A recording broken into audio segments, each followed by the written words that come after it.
are. I hear like our music in the background for some reason. I don't know what's going on there. But It we was me, are. guys. Sorry, I It's messed up. okay. It's all right. Welcome to our janky guys. We are on not a lot of sleep. Okay, I don't know about anyone else, but this is gonna be some delusional podcast takes. We have our guys. I broke out the Naboo mug for today's coffee in honor of prequel fans living good. Jim, did you bring something out? I got coffee in a plastic container. I got an audio cassette. Boomer in the room. I have these. Hey, Does that work? Okay, all right. That's celebratory. My goodness. Always got it on me. Well, welcome, guys. Good morning. We're going to let folks start streaming in. For those who are watching after the fact, apologize for our goofiness this morning. We were just talking about the entire interesting Kenobi release, where it actually came out early. So let me take a step back for the fans here, and I want to know if you guys had similar situation. We had totally planned to get up together, watch the episodes together at 2 a.m. our time. So Jimmy works on his High Republic video for our channel. He puts it out and says, okay, I'm going to go take a little nap. I'll get on, a couple minutes, about 20, 30 minutes for the episode. We'll get on, we'll watch it together. And I said, okay, sounds great. So I bought some new lights I was working on, setting up. I'm just kind of listening to the recap of the Star Wars news throughout the day. And a buddy of mine texted me a poster. And I'm like, oh, sweet, a new Kenobi poster. This one looks great. I'm going to go put it in our community tab and say, hey, remember, stream tomorrow, check out this new poster. And lo and behold, I look at it and it's like, oh, it's actually coming out at midnight Eastern, which is 2 hours early. And so I had just started, drinking this full monster. I'm like loaded up on caffeine. I'm like, oh wait, that's in 50 minutes. And so Jimmy's already gone to bed because Jimmy's like, hey, I'm gonna take a nap. So I'm like, I gotta blow up Jimmy's phone. So I'm blowing up Jimmy's phone and eventually Jimmy wakes up and he's like, guys, I don't have it tonight. I'll talk to you later. And so I'm wired. I'm on like full caffeine. It's now only 11 my time. And we showed up, we watched it, and we had a lot of fun. Ben and I did. It was great that it came out early for a lot of people because there's a lot of folks who, especially on the West Coast, Mountain Time, who got to enjoy it a day early, and even folks on the East Coast had a chance. I know Ben watched it. A good friend of mine who lives in Florida was like, "Oh, hey, I'll stay up till 2 a.m. I'm not going to stay up till 5 a.m. Like that's a whole different ball game." So happy for the fans. Happy we got a little early reaction, and happy we have a chance to come talk about it with everyone this morning. Let's go around the room and see how everyone's doing, though. Jimmy, how are you doing, my man? Slept, rested up, got the coffee ready to go? Yeah. So on my side of that story, like one of the best things about this is that they put it out early, which is beneficial for everyone except me. I was prepped for it to come out at 2 a.m. I was like, I'm going to get a nap in so I can be rested for the stream. So I wanted to wake up right before the episodes dropped. And at the time when Josh had blown up my phone, which I already told him he's always allowed to do that for this kind of stuff. I woke up, I had slept for about an hour and 20 minutes and my brain was just not having it. I was like, I physically can't get up. Go on without me. You are always allowed to do that. However, I appreciate the effort. So no man left behind. I got up earlier this morning.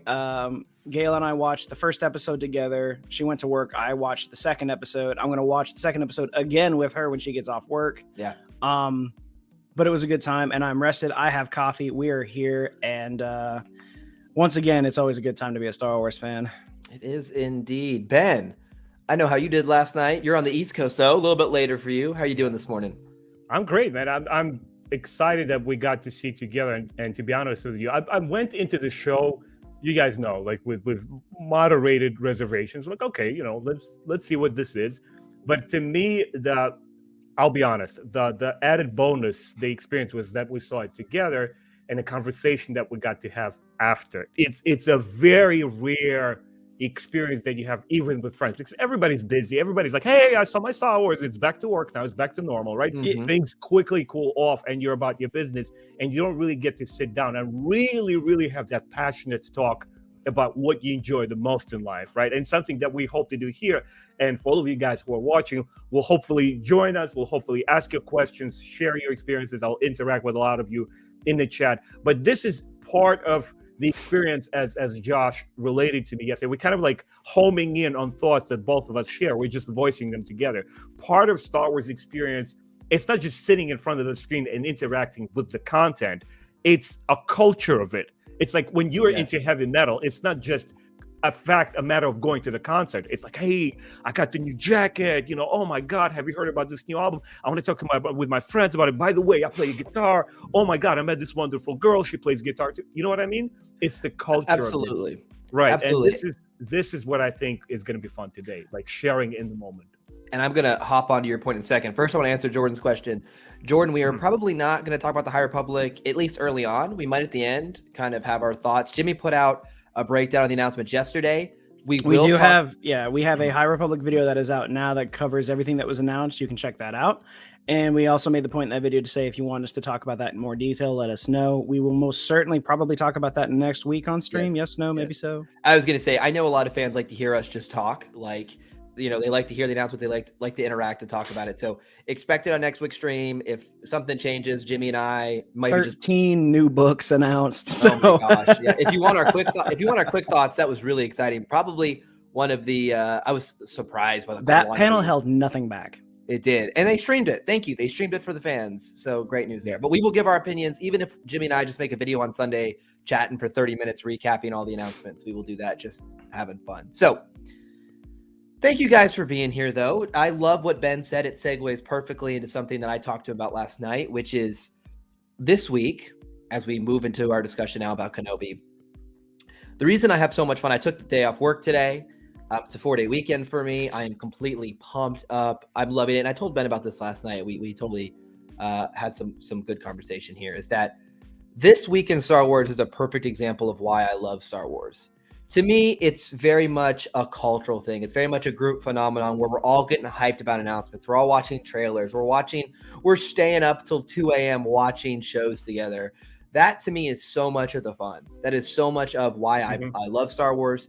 It's going to The Force Awakens like a week before Christmas in a packed theater and everyone's screaming and cheering. To me, it's very much the group fun festivities. And I felt so much of that yesterday going into this weekend, and I felt a lot of it last night. Even the hype, even the disjointed mess of like, oh my gosh, it's dropping early, call Jimmy. It's like, you'll remember that. You'll remember the hype of that. You'll remember getting up the next morning and talking about the show with your friends. Like, this is why I get hyped. This is why I like Star Wars, is for these very moments. So I want to just thank everyone for being here. Hope you guys are having fun like I am this weekend. And we have a lot of announcements that we'll talk about probably throughout the stream. But today we're going to be focused on the big one, the big kahuna. We have Kenobi, long awaited, long hyped by fans. This was often considered in conversation to be, Disney Plus's biggest draw for Star Wars fans. Mandalorian has completely exceeded expectations, but when shows were announced, Kenobi was top of the list. So many fans were excited. I know you all were. As a giant prequel era fan, as you guys know I am, Jimmy as well. Yeah. This show was 100% aimed at me. And so what I want to start with today, and Chad, I know you're going to talk throughout. There's going to be spoilers today. I know I put that in the title, but I want to make it clear. We are not going in spoiler free. This is not a watch party. We've already seen it. So if you're watching, just hopped in now, or you're rewatching, there's going to be a lot of spoilers. So go watch it for yourself, guys. Enjoy that experience with your family, friends, yourself, in your kind of calm own environment. Do it all. You're going to have a great time. But today we're going to start with what I'm calling our elevator pitch, a really short summary of our thoughts. Okay, just going to go around the triangle, uninterrupted, a short summary of your general thoughts of the first 2 episodes. And then we are going to go episode by episode and kind of break down what we liked, what we didn't. But I at least want to start, maybe set this table so you know kind of our perspectives. I'll get us kicked off, of course. I'll put myself out there first. I kind of know what everyone thinks about the show by now. I really had a good time with the first 2 episodes. I thought it was very, very solid series intro. A lot of my fears there was a lot of fears I had about directions they could take that were at this point kind of put to rest. And I think they've done a lot of really, really exciting things. There's a couple moments in particular I can't wait to talk about. I don't think the first 2 episodes were perfect, but I think they were extremely solid. And in my opinion, I think they've already kind of surpassed a lot of the quality we've seen on Disney Plus from a visual and acting perspective in a lot of ways. I think episode 1 was like 9 out of 10 good. I loved episode 1. I think it's absolutely phenomenal. I think episode 2 was a little bit weaker at about a 7 or an 8. Still very good, but episode 1 was so good in my opinion. That's how they hold up. Okay, that is my elevator pitch. Let's just go around and down. Jimmy, pass it over to you, my man. I would say I don't know what to rate these 2 episodes. The limit does not exist. Well over 10. If infinity were a number, that's what I'm picking. Obi-Wan Kenobi elevates Star Wars to new levels as they deal with past traumas, as well as adding new risks and new stakes to this character and to the galaxy as a whole. Hey, that was a perfect elevator pitch, Jimmy. Actually, like wow. If I went to, that's exactly how you do it. Premise, and compact too. Wow. I love Not like I was just taking notes before I said that, but hey, look, public speaking is what I'm good at. I love it, Jimmy. Good work. That's perfect. Now, I know a little bit about the wise Master Ben and his perspective. Ben, give us your elevator pitch. I've been Guys, waiting before for I give you this my for pitch- years. Before I give you my pitch, my opinion is the only one that matters because Ben Kenobi, hello here. It's just like, okay, acknowledge the master and Padawans over here. That's how it's going to be. Whoa, But no, buddy. honestly, I come from a generation a bit older than you guys. I come from the 80s. I come from a different part of the world where the kids who grew up with 80s Hollywood cinema. Star Wars has always been a part of my childhood, but it was never its focal point. I grew up with RoboCop, Terminator, Indiana Jones, Back to the Future, Breakfast Club, and so forth. I went into the show without anticipation of give me my Star Wars. I don't have any specific criteria. What I'm in there is not for Star Wars logo. I'm not there for lightsabers, as silly as it might sound at first. I'm not there for starships. My only priority, whether I turn to Stranger Things or Star Wars or The Willow, newly announced show, is good quality storytelling. Not what I expect from it, but within its own framework, good storytelling. The show, I'm going to basically talk about the first 2 episodes as one thing for me, one entity, because we saw them back to back. I'm just going to put it all together. Mm-hmm. It pretty much fell within my realm of expectations, knowing what my past experience, what we've seen with live shows versus the animated shows. Animated shows are a little bit bolder, braver. There's less emphasis on them, expectations from fans, so they get to play around. Shows are surrounded by this aura of we need to do right by fans, and it needs to be the right look, right, and everything. While it looks grander than every other show we've seen up to date, in terms of the package is great. How it's delivered gave me prequel era deja vu. I felt like I'm back in 99, back in theaters watching episode 1 again. It's a little bit crude. I'll get to my points. I think there were both good parts and weak parts, but the good parts obviously outshadowed the bad parts. So far, where I stand, a very, very generous 8-ish, like within 8. Yeah. And we're going to talk. Ben has some interesting points we love to talk about last night, so I won't. I know those will come up as we go through. One thing I want to say to Ben's point, I felt as I kick us off to episode 1, right when we got started. Again, spoilers, folks. I know people will be joining in and out, so I try to put it in the title, but I do want to be fair to everyone. When the show opened, and even in the promotional material in the last couple days, in the last couple weeks, this show was 100%. This was my feeling. This was just my feeling. Was 100% made for, aimed at, and developed for prequel era fans. Everything they're doing in the marketing, the way they're bringing Hayden to all the interviews, the way that they have Ewan kind of pouring his heart out about what this has meant to him, the way they opened the show, knew exactly what it was doing. It did a recap. I had chills, Ben. I mean, Ben and I were on a phone call so we could watch and just talk to each other. I had a Discord call. I had goosebumps watching that recap of Anakin's life. And I've seen 100 different montage recaps of it, but it's like, oh my gosh, I think I said, Ben, I might even have this recorded. I think I said to you, Ben, like, oh my gosh, it's my era. Like, this was my childhood. Like they're recapping my childhood, and I love it. And is it a little bit like it's the hype music and it's my favorite characters on screen, and I'm just, yeah, it is. But they know what they were doing. They understood the assignment. Like, this is at you prequels fans.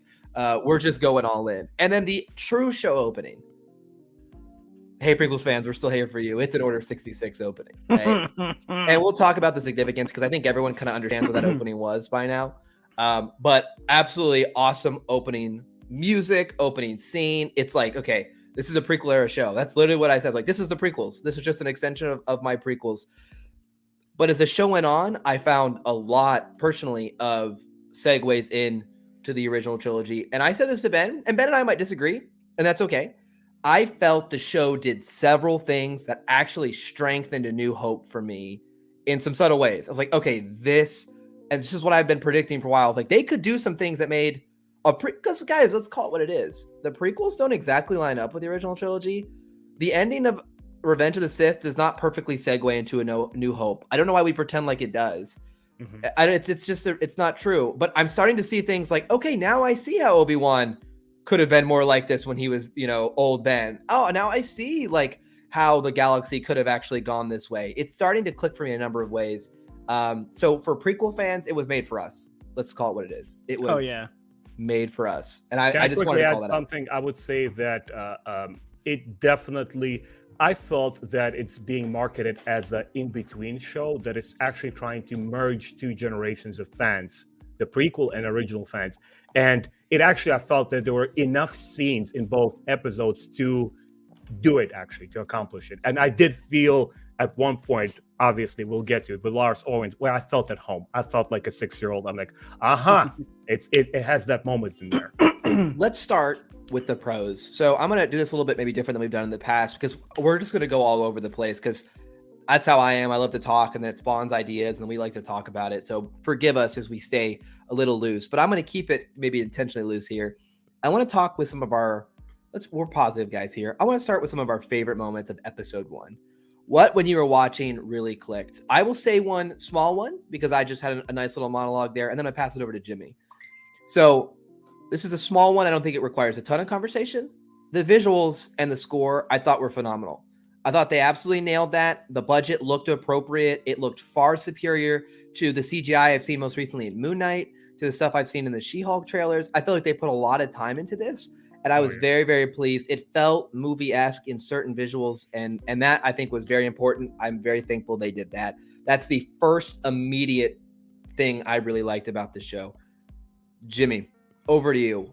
All right, pros of episode 1. Let me try to be precise about this, so that besides saying the entire episode, but I do love that they went and polished all of the prequel stuff for the recap. Everything looked real good. Yes. Yoda looked much better, and having watched Attack of the Clones recently, you can see a significant difference in animation. They went and touched it up. It looked great. I think it fit in perfectly. There we go. I'm back now. I did like the intro, the Order 66 scene, and I think as I saw it this time around, I think I understood the reason they keep doing that. It's not to be funny. I really think it's a combination of, you've seen this in Revenge of the Sith. You need to see it a couple more times to understand how traumatic this actually was for everyone. The Bad Batch opening was fantastic. Yeah, the Bad Batch one is when I was like, this is really starting to hurt more. And then I'm like, I understand what we're doing now. We really need to understand what happened and all the trauma that came with it. I like that Ben's living on his own. I like that he's kind of got the cave set up going. Right. The Grand Inquisitor's looking mighty nice. All right, let's pause. We'll pause Jimmy there for a second. I want to come back to a couple of his points. First, in chat, I know, Chris, you're asking about an upcoming reaction we might do to a fan film here. I do not know when we will possibly release that, my man. We are just a little behind this weekend. We apologize. We still have to make a reaction to the new Ahsoka video. I still haven't made a recap to yesterday's news. I'm so behind. So we will get a reaction out there as soon as we can, my friend. Appreciate you. We're hustling. We're trying. We are trying. We're running a little bit tired, my man. So appreciate you stopping by this morning. I liked a lot of the things Jimmy called out. I want to kind of flesh those out. Ben, let's go down to you. I want to hear a couple things that you liked here. One last thing I just want to say. Alderaan.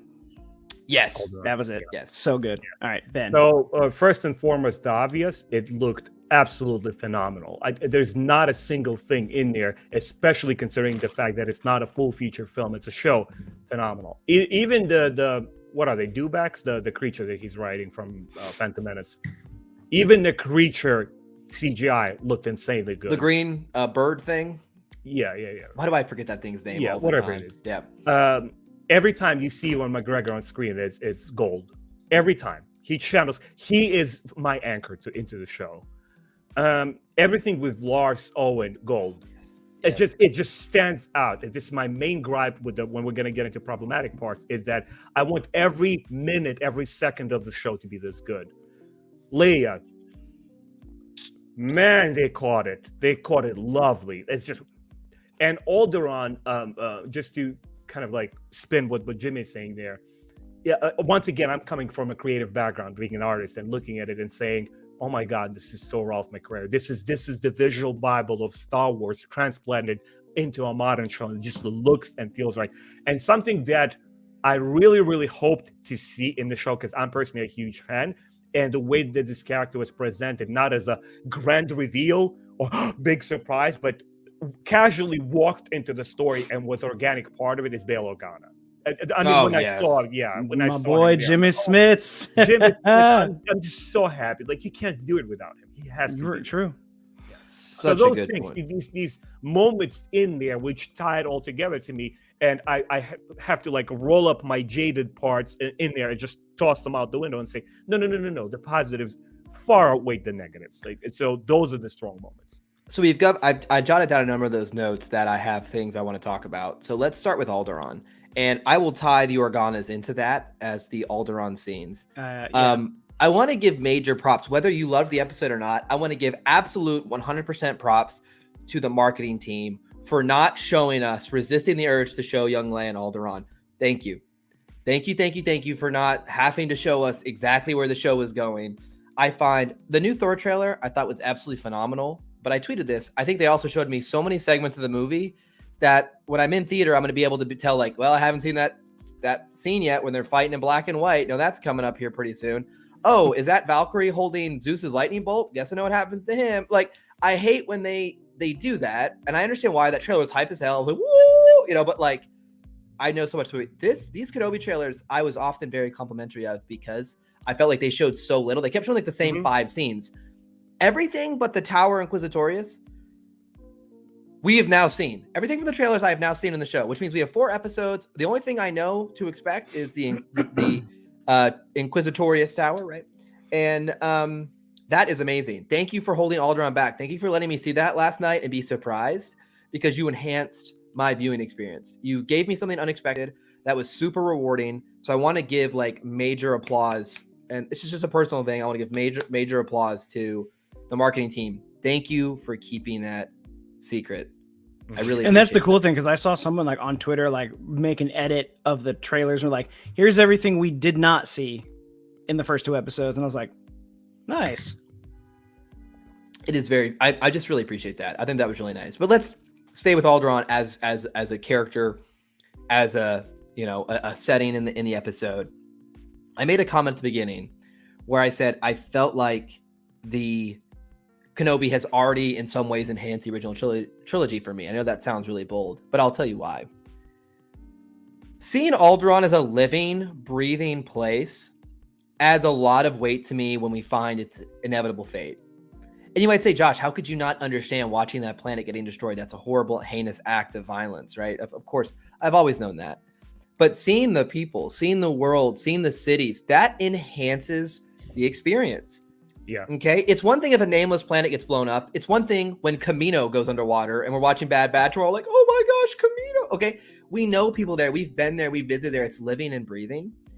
And for me, you've already made the impact of the loss of Alderaan. It's clicked. I'm like, oh man, that's where I've seen Leia's childhood a little bit. I've seen her family. Like, oh my gosh, it's enhancing the Leia character for me a little bit. We'll talk about episode 2. There was like a couple things with the character I didn't love, but episode 1 was like so pure, like Leia in the best ways. And so you've enhanced A New Hope for me in that way. So I wanted to just call that out. That's my feelings on Alderaan. And beyond the visuals, I love what they did to expand its purpose. Any other thoughts on Alderaan from either of you? I think it's a really smart move to see more of Alderaan now, because it does add more weight to its destruction in A New Hope. Because to me, like even now when I was watching A New Hope, every time Alderaan gets destroyed, I'm like, man, that sucks. Yeah. And like I've seen other illustrations of it. Like they have like it gets destroyed in Lost Stars, and we get a little more impact to it. But I also have the Lost Stars manga, and seeing it illustrated is way worse, and it's painful.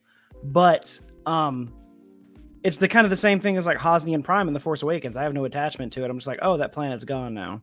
So seeing this, I think, is much better. And I don't know why this is. Every time I see Alderaan, I go straight to Legends mode and go, Chandrilla. I never suspected to be Alderaan, and I don't know why. But to Ben's point, I love how it looks because it is very Ralph McQuarrie. It is that retro futuristic look that we got from like the 50s and 60s.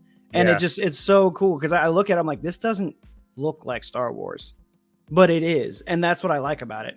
Because it's kind of like with the Andor trailer, a lot of stuff in that trailer, I was like, this looks kind of like the Hunger Games, but you know, there's still so much we haven't seen. Yeah. So naturally it's going to look, you know, alien to us. It just give it some time and it's going to be in there. Good call. It's looking at that Alderaan, specifically architecture. It's, remember, if you guys follow video games and you played the Mass Effect trilogy, the designers at BioWare, they said, we want to channel what the sci-fi art looked like in the 70s, fuse it together with like synth music of the 80s, and produce a product that is new sci-fi, but it feels like old school analog science fiction. And this is when you look at Alderaan. And at first, when I looked at it, I said, well, this is what it looks like. This is back in the days when we see it at the end of the Revenge of the Sith. And then you go to Ralph McQuarrie's painting and you see, so it's his visual language and style, which is more consistent with painters of the 70s and 80s. That's why it looks so alien to us. It makes total sense, right? Because we're used to David Chang and a different era of visual language of Star Wars. But when it comes to Alderaan and Leia, guys, I don't know if it's just me, but when seeing Bail Organa's wife, to me, she is Luke and Leia's mother, because I can't help but project my childhood, the original trilogy, onto this film, and how I always pictured young Leia on Alderaan. I don't care what the show is telling me who this person is. To me, this is Luke and Leia's mom. This is who she was in my mind. Visually, this is who she was as a role model. She's the one that trains Leia to be this regal person, and Bail Organa was the one to tell her, look, we are, you will be important one day. You will be in the Senate and blah, blah, blah, all that thing. So when seeing it, once again, Alderaan brought back the original trilogy fan in me. And I think having read, like I mentioned off stream, having read Leia, Princess of Alderaan by Claudia Gray, for me, it enhanced the scene, especially the conversation with Leia and Bail when he's like, you're going to be a great senator. And she's like, I don't want to be. And he goes, that's why you're going to be one of the best. Yeah. Like, I was like, I know this story. I've read it. So I'm excited for that. This show is like a perfect epilogue to the prequels, yet a prologue to the original trilogy. What I liked about young Leia, just to maybe put a bow on Alderaan, is she felt very much like the character we eventually see in Rebels. I just want to call that out as well. There seemed consistency between her appearance in Rebels and also to her mother in the Clone Wars. Not just looking at the movies, but also other shows we've seen them in. It felt very much like that character has been pretty consistent in what to expect from throughout live action, throughout movies, throughout animation, which I like that feeling of consistency. Like the character doesn't feel like, who the heck is this when you watch it in Rebels, or who the heck is that when you watch him in Kenobi? It feels very much like it's the same character. And the little girl they cast, though, the demeanor is perfect. And there are moments like where she says something and you kind of hear Carrie Fisher in it. Like the first thing she says when she's in the tree and she's looking at the ships, she says medical frigate. And the way she says it, I was like, was that Carrie Fisher? It kind of dwindles a little bit. She is a child, but I was just like, wow, that is Leia. I do want to give a lot of credit to your point, Jimmy. They're like, child actors, man, it's hard. She's young. And I thought she did really good because there's some people who might complain about line delivery in some points. I'm like, dude, she's really little. Like, you gotta remember. I don't want a repeat of Jake Lloyd. Yeah, like it's hard. Can I add something there, actually, guys, if you don't mind? Sorry. Yes. She is Jake Lloyd 2.0 in a sense that she's also a young actress who I felt was as charismatic and eager to play the role as young Jake Lloyd. The difference is she's in hands of a different sort of director, different type of time setting. And even like my younger brother was on the call with me before we started streaming. Even he was like, oh man, she was so charming. Yeah, she was. She's very hard not to like. Let me say one more thing before we leave Alderaan. I really like this point here by Blue Milk Mama. It lines up right with what I was thinking when watching it. It was cool that they showed you the two different upbringings. It was like, this is Luke. He's a little farmhand in the desert, and Leia is trained to be a senator. And it also kind of shows like it fleshes out their arcs to me in the original trilogy, where it's like, yeah, it makes sense. These are the arcs they took. Luke, kind of the humble hero, and Leia, kind of the strong, confident leader of the rebellion on a political side. And when you see their upbringing, it totally tracks. You know what I mean? It's like two twins who had totally different, same kind of moral compass and same. And what I really like, and this is kind of a tip of the cap to all eras kind of combined. I like so much that Luke and Leia remind me of Padme and Anakin in a lot of different ways. See, the natural would be like, oh, Leia's like her mom and Luke's like his dad. But there's a lot of Anakin in Leia. There's a lot of kind of that confidence and that a little bit of the arrogance that Leia and Padme both had, or excuse me, Anakin and Padme both had. And Luke has kind of the softer side of both as well. I just like the fact that it does seem like those would be their kids. Like when you watch the prequel trilogy, you watch the Clone Wars, like they act like you would think their kids would. I just like that. So tip of the cap to kind of the story there. Okay. Alderaan, really enjoyed it. Let's go to a second item that was called out that I really want to agree with. Lars, all of his scenes with Ewan McGregor were phenomenal. They have great, I guess we'll call it chemistry, even though they're clashing. They have great combative chemistry on screen. Mm-hmm. You believe it. Absolutely. They are. I love the Lars versus Obi-Wan debate. I really enjoy the fact that Lars seems completely unreasonable, but for all the right reasons. I love the fact. Also, I do like the fact that, everyone was like you trained his father. A lot of people are like, oh, and he turned to the dark side. It's like, no, they all think he's dead. Like, they all think Anakin died. They're sad Anakin's dead. They're like, you let his father die. That's the perception, because that's kind of the narrative that's been told. I really like that subtlety. And then I really loved, just from maybe a sappy heart moment, I like the fact that Obi-Wan was like bringing him toys, I almost cried. I was like, oh, he cares so much. And then Owen just throws it back at him. I was like, wow. I want to say one thing before I pass it over to everyone for Lars. I told this to Ben last night, and we talked about it. What I really liked about this show is, at this point, Obi-Wan is not sitting there going, I must monitor Luke and train him to become a powerful Jedi and overthrow the Emperor. That is not what he's doing. He just wants to protect Luke. He is not talking about prophecy and him being the next chosen one or him rising to overthrow the Sith Lords. He is completely like, I need to protect this kid because I let his father down. Leia's got this wonderful upbringing in Alderaan where she's wealthy and a senator. She's going to be fine. Luke is out here like his father in the sands of Tatooine. Like, I owe it to Anakin. Like, I failed Anakin. I can't fail his son. And I love that the narrative was a lot about, oh, I need to be there for Luke, not I need to train Luke to become a powerful Jedi and overthrow the Sith. Maybe, he might come to that point where it's like, oh, I see now that Luke has this potential in him, and I was afraid of losing him, that I wasn't willing to, maybe accept that he would have to become his own Jedi. He just wants to protect him, and I like that. It makes sense. That's where he'd be 10 years later. So I really like that. But all of the Lars, we'll call it Lars and Obi-Wan family dynamic, I thought was some of the absolute strongest point of episode 1. What did you guys think? Ben, you called it out, so I'll let you flesh it out a little bit more.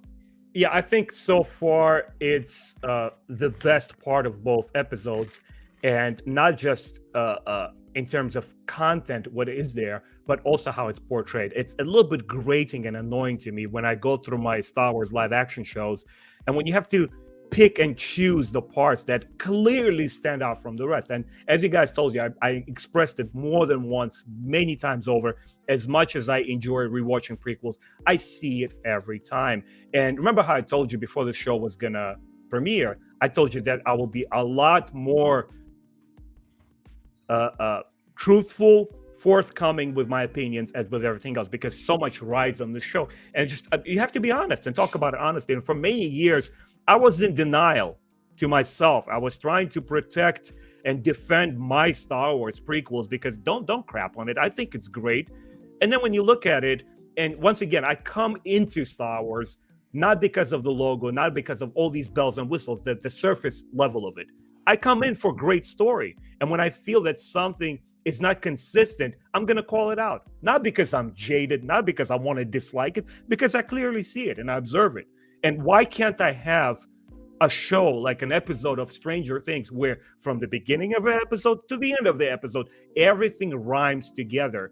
Everything is put together into one solid entity. It's organic. The episode progresses with a certain energy. It's either ends on a surprising note, or a popular character dies, or a great revelation. But it constantly keeps that momentum from shot to shot, from scene to scene. It keeps that consistency. Where it comes with Kenobi, clearly the Kenobi and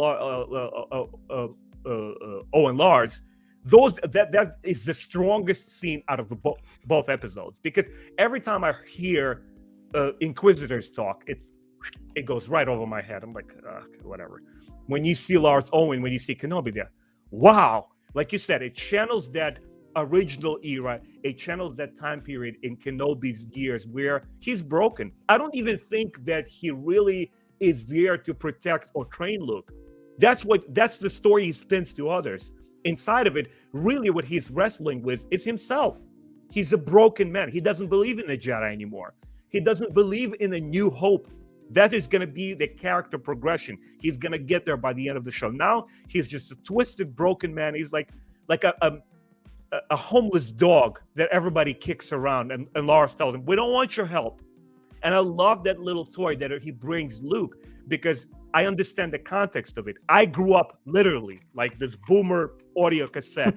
I grew up with seeing Luke carrying around that toy and that internal dialogue of wanting to become a great pilot, do something good in the universe. And that's what the kind of qualities that Ben is trying to instill in him. It's not just like, oh, look how cute, here's a little toy. There's a context to it. And when it's so strong, when it's so nuanced, it's a little bit grating when it's like, hey man, like why can't every single aspect of the episode be as good? One comment I want to give a call to chat for. I really like this comment here by Stickman, which I had the same thought. Like when I was a kid, like I thought Uncle Owen was just a jerk. Like he was just mean. And like now you can see that he actually really cared about Luke, and maybe even why he was a little bit gruff. So I agree. Again, this was when I said there are some things it did that to me hands to New Hope, as much as that might sound, blasphemous. And this was one of them. I'm like, oh man, like I'm gonna have a totally different perspective on watching Uncle Owen in A New Hope now. Like I love that they fleshed this out. So that is like 2 thumbs up. Jimmy, lean in. I loved this for many reasons, and I gotta go back to you have your, as you say, boomer moment there, Ben, with the cassette tape. But going back to this, and specifically this, because this was when Joel Edgerton first appeared as Owen Lars, and I imagine it was the same for all VHS tapes of episode 2, but specifically for the one that I have, there is, like, some books have like forewords by people. There is a foreword that I call in this by literally C-3PO and R2-D2 talking about the creation of Darth Vader and the Skywalker family, including Owen and Beru. And they have interviews with Joel Edgerton specifically talking about Owen's role in A New Hope and what he's doing as the younger version of Owen.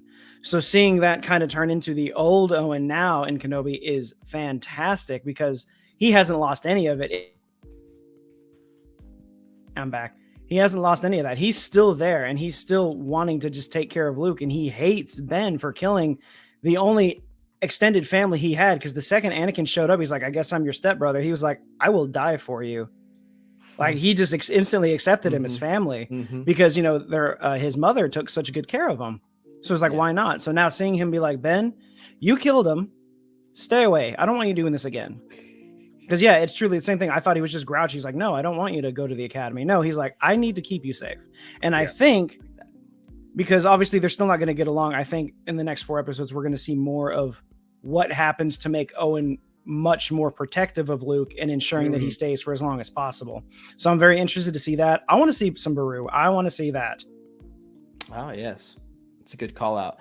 One thing, and it's a couple comments up. So Castle talked about this. I think Castle, from what I've seen, liked the episode, maybe a little more lukewarm or Luke cold on the show in theory, but he said something earlier that I want to talk about. And I don't want, to open up a bag of worms here and chat. So please control ourselves here. But, Castle was saying that he kind of read the leaks and he heard Leia was in the show.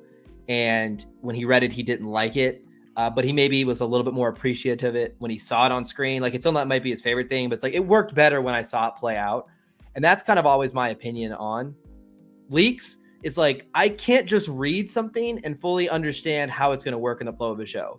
You can make things sound really clunky.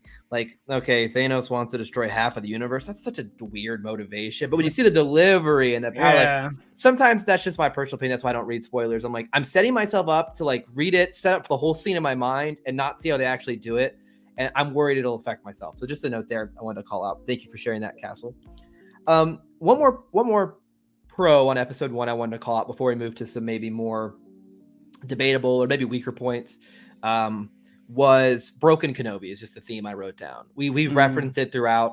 I really like the fact that Kenobi, he hasn't used the Force in 10 years because he's been hiding. It's not like he just didn't care about the Force anymore. He's been hiding, trying not to be caught so he could keep Luke safe. I like that he's going and working like a normal meatpacking job and is like not standing up for people. I like that the other Jedi's on the run. He's like, hey, I found you. And Kenobi's like, get the heck out of here. Like, yeah, run. Like, what are you doing? Like, I'm not a great Jedi anymore. I saw someone to this yesterday. It was Star Wars Theory. I went and watched a little bit of his stream last night. Regardless if you agree with the guy or you like his opinions. He was almost Luke-esque, as in Luke in The Last Jedi, where Luke had kind of become like, man, I lost my whole Jedi academy. I'm a failure. I'm gripping with this, but it felt, and this was just their opinion, so don't bite my head off. I kind of agree, but it felt a little more earned in Kenobi because we've seen his struggles. We've seen him lose Sabine. We've seen him lose Anakin. We've seen him time and time again lose all of his friends, all of his loved ones, all of the children he couldn't protect. He lost his brother. He lost his master. He lost his lover. And so like when he's like, dude, I'm not going to help you. We're all like, yeah, it tracks. So because we've had 15 years, it lands better. Go ahead, Jim. Go ahead, Ben. Go ahead, Ben. Can I slide in there? You certainly can. It's definitely an interesting point, and I definitely respect it, whether if it came from you or Star Wars Theory. Who I respect him. I respect that he's a very opinionated guy, and he lets people know, hey, this is how I feel.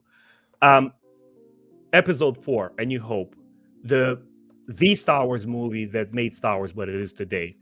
You never see the rise of the Empire. You never see the terrors that it wreaks other than what's on the screen. Everything has already happened, and it treats the audience with enough intelligence to kind of deduce that, like, hey, this is what happened off screen. The Last Jedi was far, far from flawless films, but one thing that I will always stand behind is Luke, is that there was enough material in the film to let you understand that he has fulfilled his destiny. He has won the Empire, like we saw in the previous films. He has established the Jedi Order, and all of it was destroyed by his flesh and blood. What else do you need to see to understand that he's broken? Totally, yeah. That's just, and I think that's very fair and well stated, Ben. To lean into the argument that's not my own, but I can understand. I would maybe say, when you see a character. And I agree with you, Ben. I love the fact that my problem with The Last Jedi has never once been Luke's portrayal. I think Luke was portrayed fine, honestly. I kind of wish they would have gone even a little deeper. I feel like he could have made even more points on why the Jedi felt antiquated and things like that. But when you have a beloved character and to the audience the turn feels jarring, it can be hard for them to accept it, whether fair or not, right? And you made a great point, Ben. They told you all you needed to know about why Luke would be. And like, we get it.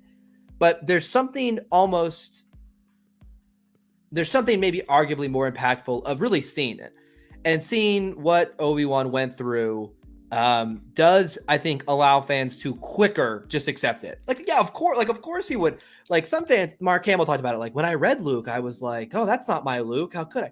But as I meditated on it, read the script more and thought about it, it made a ton of sense. But like it's a little, I guess I would say, this one is a little easier to understand rather quickly. Like, yeah, of course he'd be like this. I've seen his life. It's terrible. Yeah. Like you don't have to tell me anything. I've seen it. You don't have to tell me. Exactly. Mm-hmm. It feels more like 15 years of watching him get his butt kicked. You're like, yeah, I get why he'd be down. I saw the great thing about Obi-Wan, why we all adore Obi-Wan, is he's gone through so much heartbreak. He's gone through the very things that Anakin turned to the dark side out of fear of losing the one he loved. Obi-Wan literally lost the one he loved, lost all of his family and friends, and still didn't turn. And that's what makes Obi-Wan kind of that pillar of like just a great, just the GOAT in a lot of ways, right? We love him. Okay. Really wanted to call it Broken Kenobi. Jimmy, did you have anything you wanted to say around the Broken Kenobi? Broken Kenobi was what I wanted it to be, and I hope we get more of it. I agree. I said from the beginning, I wanted the PTSD dreams, which we got, and it was amazing. What's up, Ben? Oh, I'm sorry. You continue. I don't mean to interrupt. It's just for somebody in the group. Chris, he's talking about a certain comic books from old school era. So that's. So you got the entire collection. Oh, you're good, dude. I don't care. I wanted the PTSD dreams. I hope we get more of that, just because I need people to understand the trauma here. Like I said, this is about understanding how traumatic this event was for everyone, regardless of it being make-believe. And I think the part that hit the hardest for me is like he wants help so bad. Like he's calling out for Qui-Gon and he doesn't answer, which made it worse. I was like, ouch. He's like, I think we're gonna get a little Qui-Gon at some point. We are. But the fact that he's like asking for it and nothing happens, I'm like, that hurts even more. Yeah. No one wants to help him. And we're not talking about episode 2 yet, but I like Castle's point here. And also I did like when he was like, Master, if there was ever a good time for guidance, it would be now. Kind of like, please help me. Like, I like that. I was just like, good. I like the entire time I'm like on the brink of tears. I'm like, somebody help this man. I like that a lot. I thought it was fun. So Broken Kenobi, I thought was really good in episode 1. As we're talking, I'm gonna rewatch the episodes later this evening with my wife, and I really, really liked episode 1. And honestly, hot take, Josh coming with a hot take. I didn't need the second episode. I had enough. It was 56 minutes. It had enough emotional weight. I would have loved to spend a week reflecting on this. I felt they flew to we had 2 episodes, which was fun, but I don't think I needed it. I think I'd been fine waiting another week for another episode. I thought episode 1 was really, really strong. I think it was arguably the best premiere of any Disney Plus show we've gotten. You could say episode 1 and 2 of Mando season 1 were really good. The opening Mando episode was really good. Bad Batch. Oh, you're right. Bad Batch was so season good. premiere was out of this world. Yeah. Long story short, though, I think episode 1 was so good I didn't even need the second episode, to be honest with you. Now let's talk about some of the negatives, guys. As always, we're going to keep it very civil, respectful, fun, but we're allowed to have things that didn't necessarily land for us quite as well. Do you guys mind if I throw speculation out there that I have high confidence is true? We always love speculation. Okay, so guys in chat, I'm gonna give this 30 seconds here. I have my watch up here. I'm going to call out something that I think is relatively obvious. But I don't want to maybe say something that fans haven't thought of, and they're like, darn it, you're going to ruin an emotional moment. So if you don't want to hear something like that, I'm going to wait a couple more seconds, and then we are going to... the suspense is killing me. We're going to roll out. I think it was pretty obvious what they were doing, but I want to make sure others don't. Okay. All right. I kind of stalled as much as I possibly think I can without more awkward silence. The opening scene, the Order 66 flashback. Everyone knows what that is, right? Reva's one of those kids. Yeah. I mean, so wait, I think that was one of those kids? Reva, the third sister, the Inquisitor. She's one of those. Okay. She's one of those kids, and what we're going to see later on is Anakin either spares her or Anakin doesn't see her. Like when Anakin's doing his purge, he doesn't see her, or he lets her go, or she's like hiding in an event and sees him. And the reason she's trying so hard to impress Vader is she has kind of a little Stockholm syndrome going on here, where Vader was kind of her savior. Vader spared her, or she saw Vader's power and she was like, wow. And that's why when she's doing her, Anakin Skywalker's alive, she knows he's Anakin Skywalker because she saw him as Anakin Skywalker. She was there for it. She survived. She saw it. I saw some fans being like, how would she know he's Anakin Skywalker? I'm like, because she was there. The opening scene told you that she was there. That's what they were telling you. I thought I think that was maybe subtle, maybe not, but I just wanted to call it out. That is, when it comes to Star Wars fans, you really have to check every pixel on the screen. That's 100% was Reva. And I I wanted to call that out because that's where I think I saw the most amount of controversy when I went and checked out the Star Wars Theory after party last night around 2 a.m. as I was getting ready for bed. The Inquisitors. I'm gonna start with only episode 1 of the Inquisitors. Now, let me. I think Jimmy said this once. So Jimmy, I might. You can tell me if you didn't say this. Okay. I'm gonna say it maybe a little more goofy than Jimmy said it, but I'm rewatching Rebels. I just finished season 2 last week, so I am very, very up to date on the Inquisitors in season 1 and 2 of Rebels, and they're garbage. Okay, they have amazing design. They're super fun. They are some of the most ineffective elite troopers you've ever seen. The Grand Inquisitor in Rebels season 1 is incapable of doing, like, outside of maybe one episode, is incapable of doing anything that effective. He's got a group of inexperienced rebels consistently outsmarting him, consistently getting away until he eventually dies. Okay, the other ones never do anything of any note. There's 3 of them that show up in the season 2 finale, all get killed. Okay, they're all garbage. Okay, they look awesome. They're really interesting to see, but they are not effective, and they've never been effective. And so I told this to Ben, right? So I'm not like making this up. Ben heard me say this right after the first episode. Ben said, I'm not really buying the Inquisitors. And I said, really? They remind me of Rebels because they're just as ineffective as they were in that show. They look awesome. I love their lightsabers. I do have a counter to that too, but we'll get there. That's okay. It's totally fine. This is just Josh's opinion. I love the idea of them. I love the look, love the spinning, but they really, really have always, to me, outside of Jedi Fallen Order. Yes. Let me make that outside of Jedi Fallen Order. They have always just been throwaway. We need red lightsabers. These guys will come and look cool, and they'll sell a lot of toys. And do you think I'm going to buy the new Black Series Reva lightsaber? Maybe I will, okay? Because it is really cool looking. It is really cool looking. But I've never found them to be very good villains in any of their iterations, even though I love the look of them. I already pre-ordered their Scythe Lego ship. They look cool. I've always thought they were flash over substance. And I felt like in this show, it lined up. Now, that was my little rant. I appreciate that. But let me make one point. They were the weakest part of episode 1. And I mean that because I thought most of their scenes were good, but there was a couple scenes in particular I thought were weak, and they just stuck out from the rest. I think the Inquisitor's opening monologue was a little too exposition-y. And I know why, because there's a lot of fans who've never seen Rebels. They've never played the game. They've never seen. So they needed to be told, like, do you know what we do? We hunt Jedi. But I'm like, okay, like you feel like you're kind of like reciting this a little too cleanly. That was my only, like, that stuck out to me compared to like the large Kenobi controversy, for example. It wasn't the same. And I also felt like that was the weakest scene, actually. I think that was the weakest scene in the episode. I actually liked later when they come back and interrogate the town. And I really like when, and this was a hot topic because people I read online did not like this.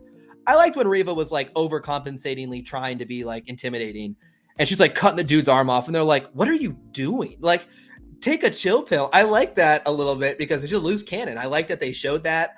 I like that you didn't buy her as like a real menacing. You could tell she was like, my bark is worse than my bite. It seemed like the kid trying too hard. I compared her to Theon Greyjoy in Game of Thrones, where she's got a little imposter syndrome. Like, oh, I'm a Greyjoy. I'm not a Stark, and I'm going to show you how tough I am. That's what she struck me as. I think that was completely intentional in design. But I thought the Inquisitors, a couple scenes of their dialogue did not hold up to the rest of the episode. They, to me, were the weakest part of episode 1. I like the Fifth Brother's voice modulator a lot. I love the little bass under it. I think it's really cool. Yeah. That's my comment. Jimmy, I know what Ben thinks about the Inquisitors, so I'll save his long spiel. Let's go over to Jimmy. I haven't heard your thoughts yet on the Inquisitors. So I do agree with you, Josh, but it's like, while I do dislike it, my brain can understand the reasoning for why it is how it is. So, and that's why, like I mentioned earlier, when before the show came out, everyone was complaining about the Grand Inquisitor's design. And I'm like, bro, he's not even that good of a kid. I love how it cuts me off every time. I knew what you were going to say, though. But it was just like, it's fine. I will say he looks good. I see some eyes. I see some teeth. Eyes were better. Yes, the eyes were much better. Totally agree. So I think that there were improvements, and I guarantee it was planned and had nothing to do with the fan reaction. They were probably still working on, and they were probably like, just relax, guys, we'll get to it. Mm-hmm. But I said, like, their entrance was a little weird. Yeah. Like every time like I've seen the Grand Inquisitor, he kind of has the Thrawn walk. He's got his arms behind his back. Yep. So seeing them just kind of like dead limp right next to his body, I was like, I imagine it's probably some costume, limitations. So I'll give it that. Yeah. What we talked about this before. It's like the thing with Star Wars is like nothing has to be explained. It's like, what is that? Oh, it's a hologram. It lets me talk. No, you just kind of already know what it is. The way they announce who they are and what they do, it was fitting because it was very, very, very, very Europe 1940s. The way they walked in there and they were just like, you know what we do? You know who we are? Do you know why it's important that you talk with us? Otherwise, it's going to be a problem for everyone. It was very Nazi-ish. And they were going for that. They were. I think it played off very well because I was like, I really got some like Inglorious Bastards vibes. I'm glad you. That's literally what it reminded me of. It was like C tier, the Inglorious Bastards opening, where they're at the house looking for. Yeah, that was what it was to me. And I think the thing is like, the Grand Inquisitor is supposed to be the best. He was a Jedi Temple guard. Those are like top tier Jedi. Nah. And in season 1 of Rebels, he can't do much. The rest of the Inquisitors and Rebels don't do much. And I think the reason for that is that these are what you would consider Dark Jedi. These are not Sith. As we see, Vader is in a league of his own. Yeah, and I think Reva's point, she's so off the wall, violent, wants Kenobi so bad, wants to prove herself. I really kind of get the vibe that she wants to be an apprentice. She doesn't want to be an Inquisitor. She wants more power. She is bloodthirsty for it. She wants it so bad. She is an example of what the Sith want to be. But her, much like Krennic, she's going to choke on her aspirations. Before I pass it to Ben, I want to jump off you there, Jimmy. As I just said, it was the weakest part of episode 1. But what I did like the idea of, I thought they played with pretty well here, was the idea that like the Inquisitors actually, I like that all the other Inquisitors outside of Reva were a little bit like, hey, like we're just going to bribe them. And like, what are you doing? Like, we don't need to be cutting people's hands off here. Like, kind of showing you that they aren't actually as evil as the Sith. They are much more in line with an elite military group who kind of does what they're told to do, but they don't seem to have a lot of ambitions on their own. Like Grand Inquisitor was a little bit more like, I'm formal and I'm going to do it the right way, but they weren't. It was a lot of like, hey, we're going to pay him off. Like, what are you doing? Because they're not Sith. And I like that they did make that differentiation. There was maybe a little bit of a lack of evil, maybe a little bit more of like bullies. They were a little bit more bullies than actual sophisticated evil individuals. So anyway, that was my thoughts. Ben, I'm prepared for your. I thought the Inquisitors are the weakest part of the show so far, and I don't expect it to improve at all. They just look cool, and that's all they do. Everything about them is very contrived, very performative, and is my biggest problem with the show. Remember when I mentioned at the beginning of the stream that I got that prequel era deja vu as I walked into theaters, super excited. And the moment that Qui-Gon Jinn and Obi-Wan Kenobi start talking, I just got this sinking feeling in my gut. Like, oh my God, wait. What am I watching here? Is this Star Wars? I hope it's not going to be like Underworld or other like just visual icon or Chronicles of Riddick, the movies of the day. And with each moment, the movie just got progressively more and more dull to me. But with these Inquisitors, they just sent the wrong signal that gave me a kind of like a bad taste in my mouth for the rest of the 2 episodes, because they stroll in and their writing is not only unrefined, it's so, I don't know how to describe it. I'm not a filmmaker, I'm not a critic pro, but it just feels so surface level. I'm just going to walk up to the most random schmuck in a random cantina because suddenly we know that on Tatooine, there's got to be a Jedi, right? Because we got to get the show rolling, and we're just going to come in and announce it like, hey, by the way, we are badasses. We do badass things. We just came here. You better tell us. And like, be scared of us. Be scared of us. I can understand. It's like it reverts itself back into the mentality of 10-year-old children, and that's the delivery here. And the first questions that I ask myself, because I'm a retrospective person, and the first question I ask is, hey, is it me? Maybe I'm misinterpreting something. And I'm thinking to myself, as the show started and me and Josh are watching, and I'm thinking, damn it, God damn it, maybe I'm just growing out of Star Wars. Maybe I'm just getting too old. I'm getting too cynical. I'm just like scratching my head. Oh, what is this? And maybe it's just not me at all. I mean, maybe it's just me. It's not the show at all. And then you compare it to something that I keep coming back to, specifically Stranger Things, because it also tries to play on that era of the 80s classic, like Steven Spielberg type of films. And when something like that is being presented to us in our current like entertainment sphere, and you compare it, I can't help but compare. Because once again, I'm not measuring it like, this is my Star Wars, and I'm not being lenient with it. All I'm concerned with is effective means to tell a story, and this was not it. And from that point forward, from the main Inquisitor, who we now discover is not the Grand Inquisitor, to Reva, or he survived the stab right, wound. Right. Plus Reva, which I sort of had the suspicions about her that the lady, I love how she talks in the interviews. She's very intelligent. She's gorgeous. I mean, I'm having a crush on her right now. But her character portrayal is not happening there. None of the Inquisitors feel intimidating. None of them feel like they're forces to be reckoned with. Like they exude authority, like autocratic regime, the Emperor's will, right? That's something that you see in Star Wars comic books, something that you see in Star Wars books, and I'm talking primarily about Legends books. Because there are these Grand Inquisitors. There is the Emperor's hand, Mara Jade Skywalker, where you feel that from them. But here, they just kind of sort of on the screen. And to bring it to the conversation about Star Wars Rebels, here's my argument. Josh sort of stole it from me halfway because he mentioned the Jedi Fallen Order, where it's the best, most mature version of the Inquisitors. And that's what I want from future Star Wars, to season and mature narratively. It works for the Rebels because it's a kid-friendly, family-friendly oriented show, and they present just enough obstacle for our heroes to jump through that hoop and say like, oh yes, we won the day. Yeah. Ezra Bridger and the boys save the day. Because once again, the delivery has a whole different approach. It's a different demographic there.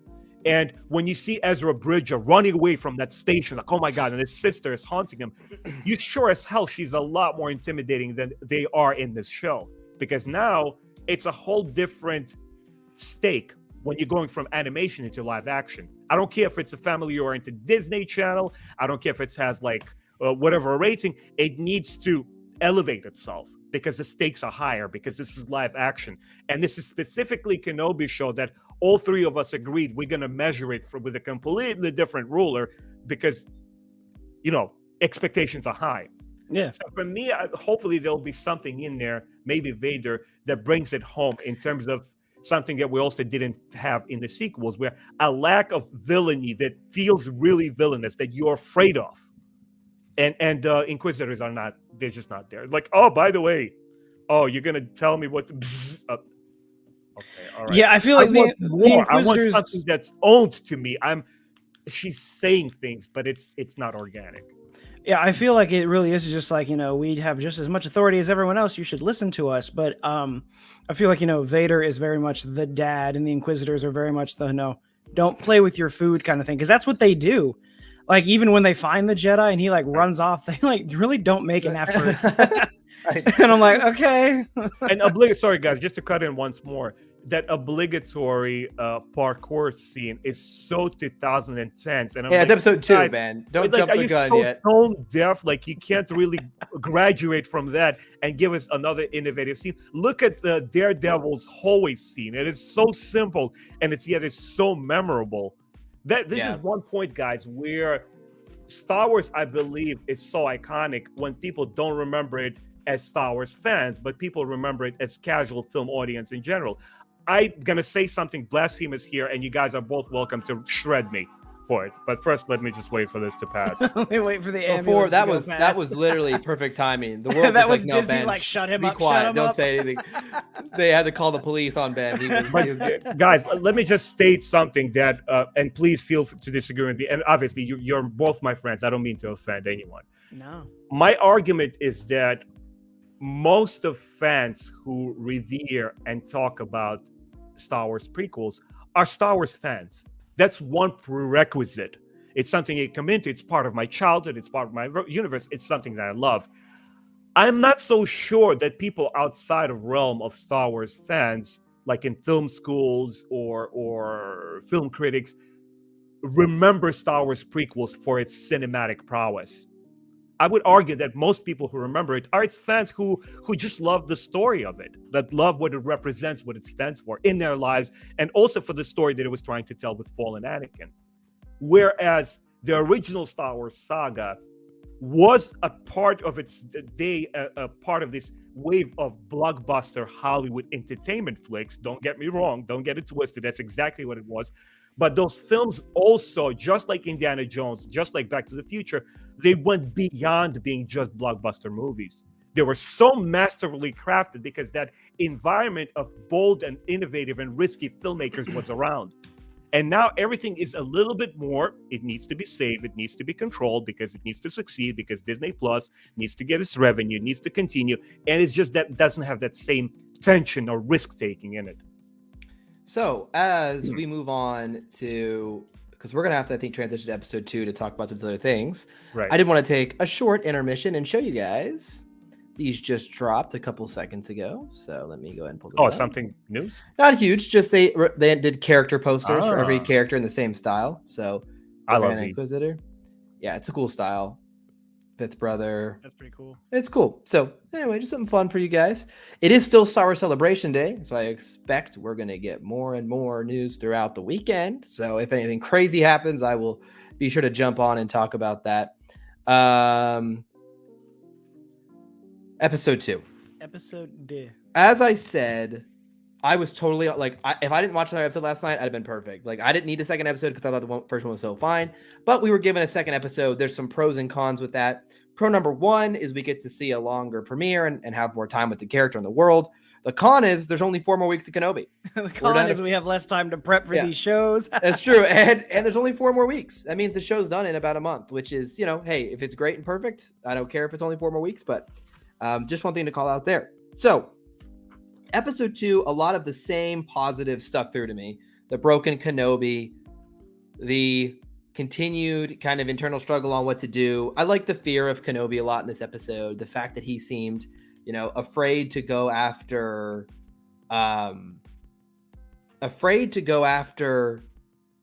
Leia because of his holding on to Luke. And Ben, you made an interesting point in the first kind of segment here, talking about how he's not even so much worried about protecting Luke as he's, maybe even a little bit afraid of himself. He's trying to find out who he is. And, I'm not a good Jedi. He keeps telling Bail Organa, I'm not the Jedi you remember. I'm not the great man you remember. And he tells it to the Jedi in the first episode as well. I'm not the guy you remember. I'm not that person anymore. I failed, yada, yada, yada. And so I like that continuation here in episode 2.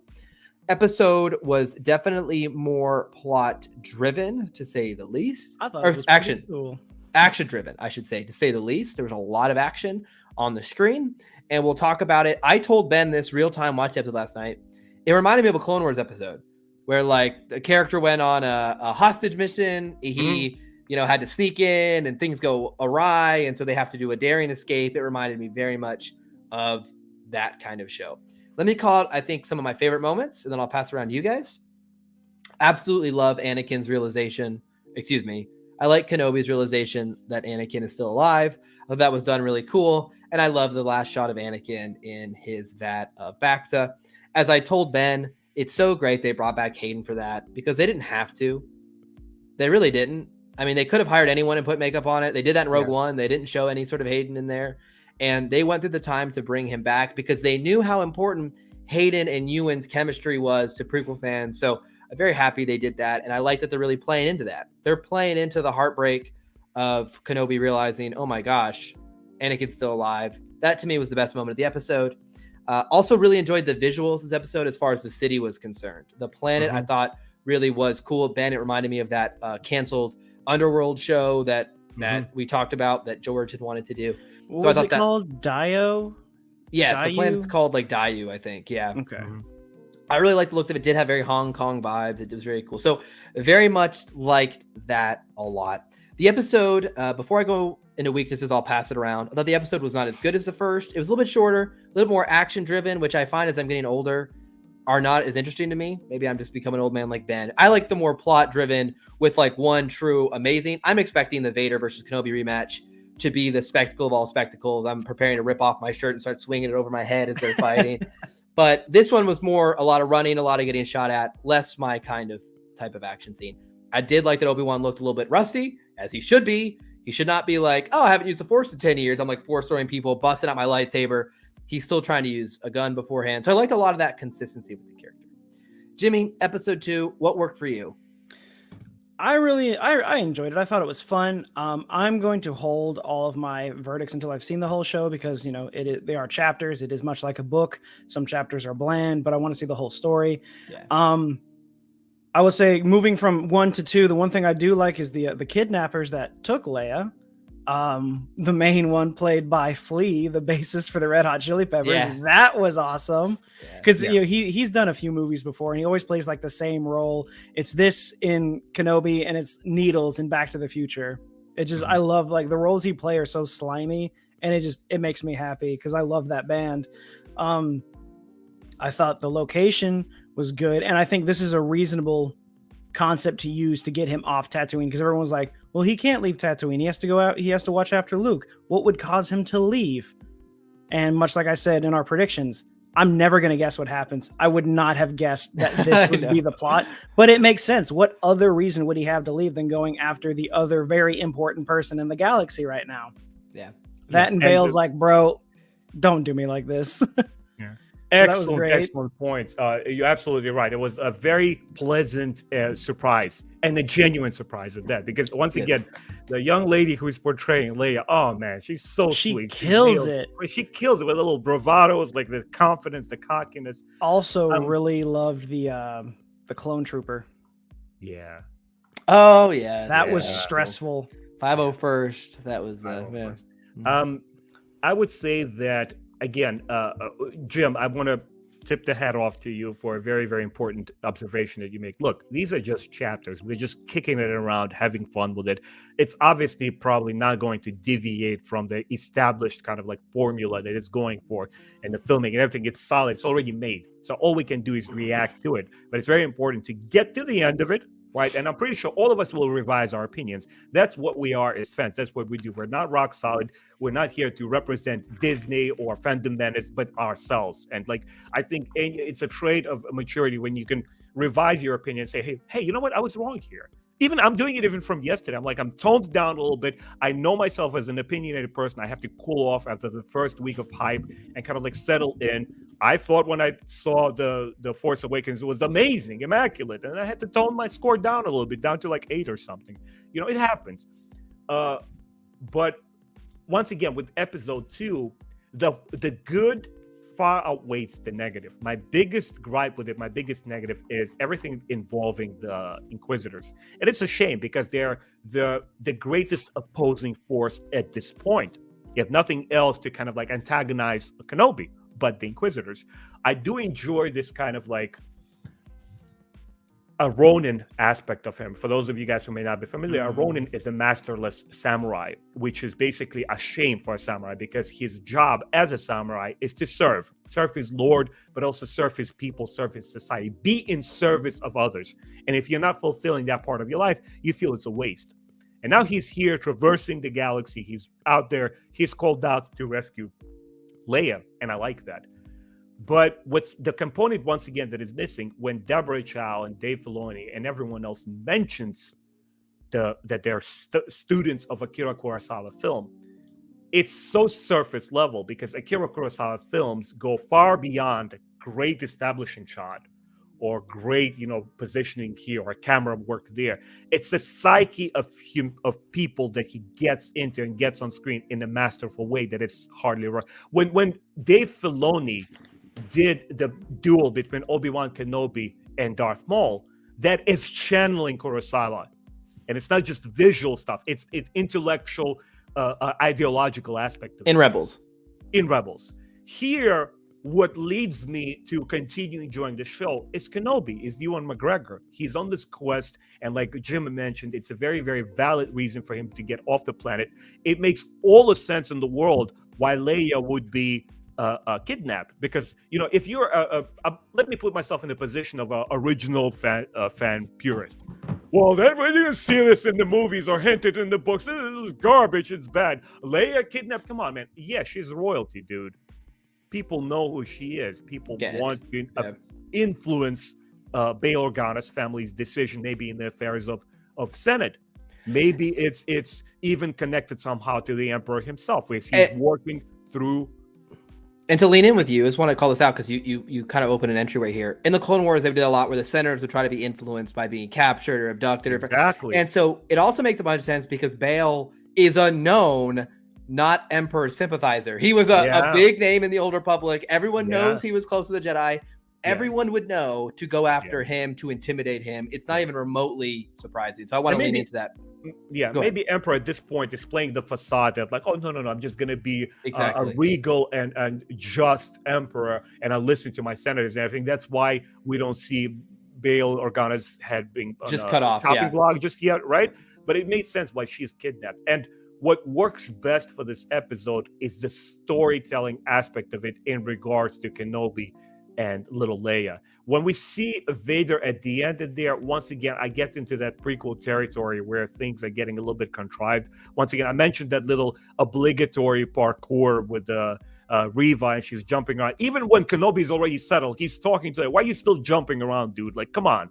You can't sense him. You're a Sith. He's standing right behind the crates there, and you're trying to signal your boy, like, why don't we just surround him and apprehend him? Aren't you there for that reason in the first place, even though Reva is trying to play her cards right and get the favor with the Emperor for whatever reason, get what is owed to her? We don't know what that is yet.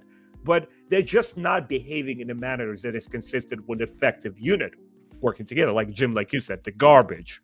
And unfortunately, it's not working for the show. Well, once again, you're brought home with Kenobi's inner struggle, with his war within himself. It's like, hey, I gotta let go of Anakin. I gotta look after these kids now.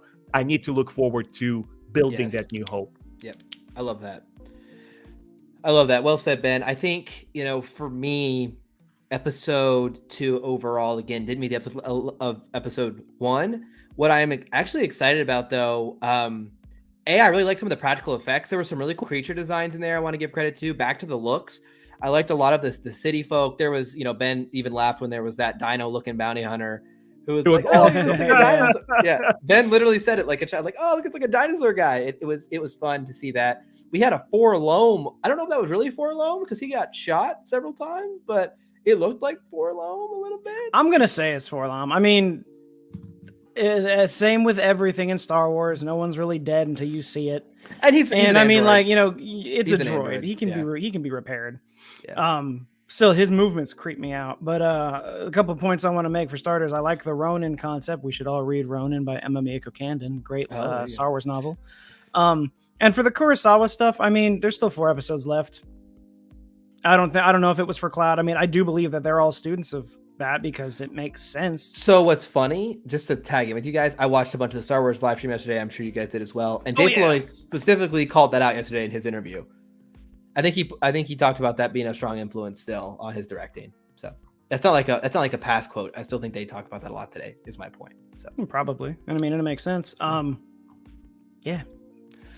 I will say episode 2 had, I think, the weakest moment of the series so far. To me, this is personal preference, but I'm about to call out because Ben and I talked about this yesterday, and he didn't, I think, have the same read as me.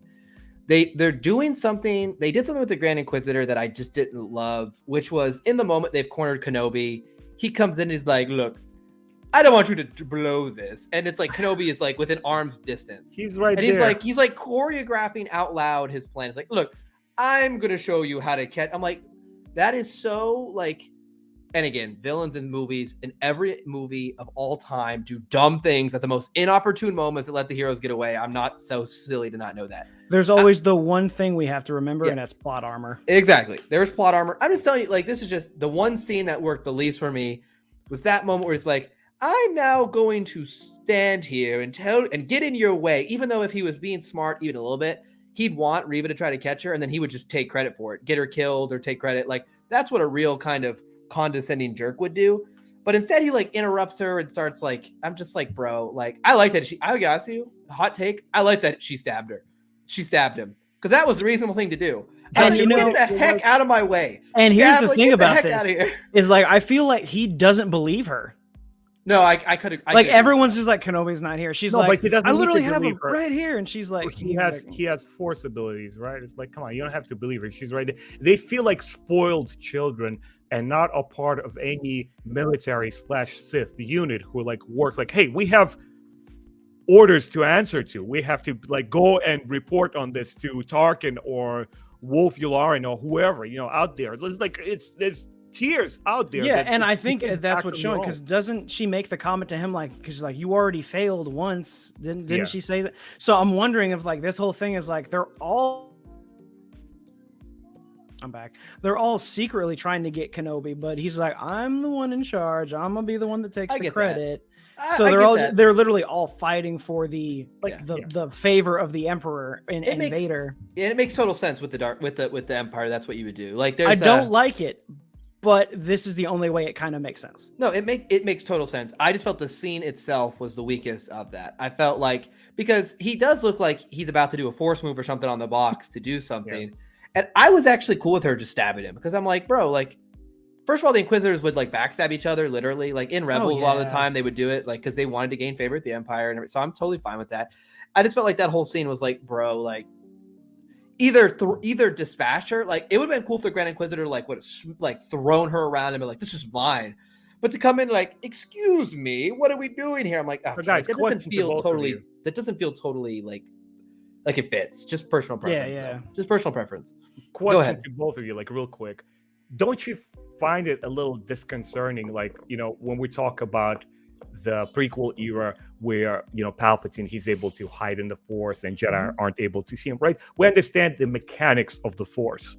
And now when you talk about these Inquisitors, aside from what they're saying and doing is not in line with what a Force sensitive should be doing, especially if you're on the same side, the dark side.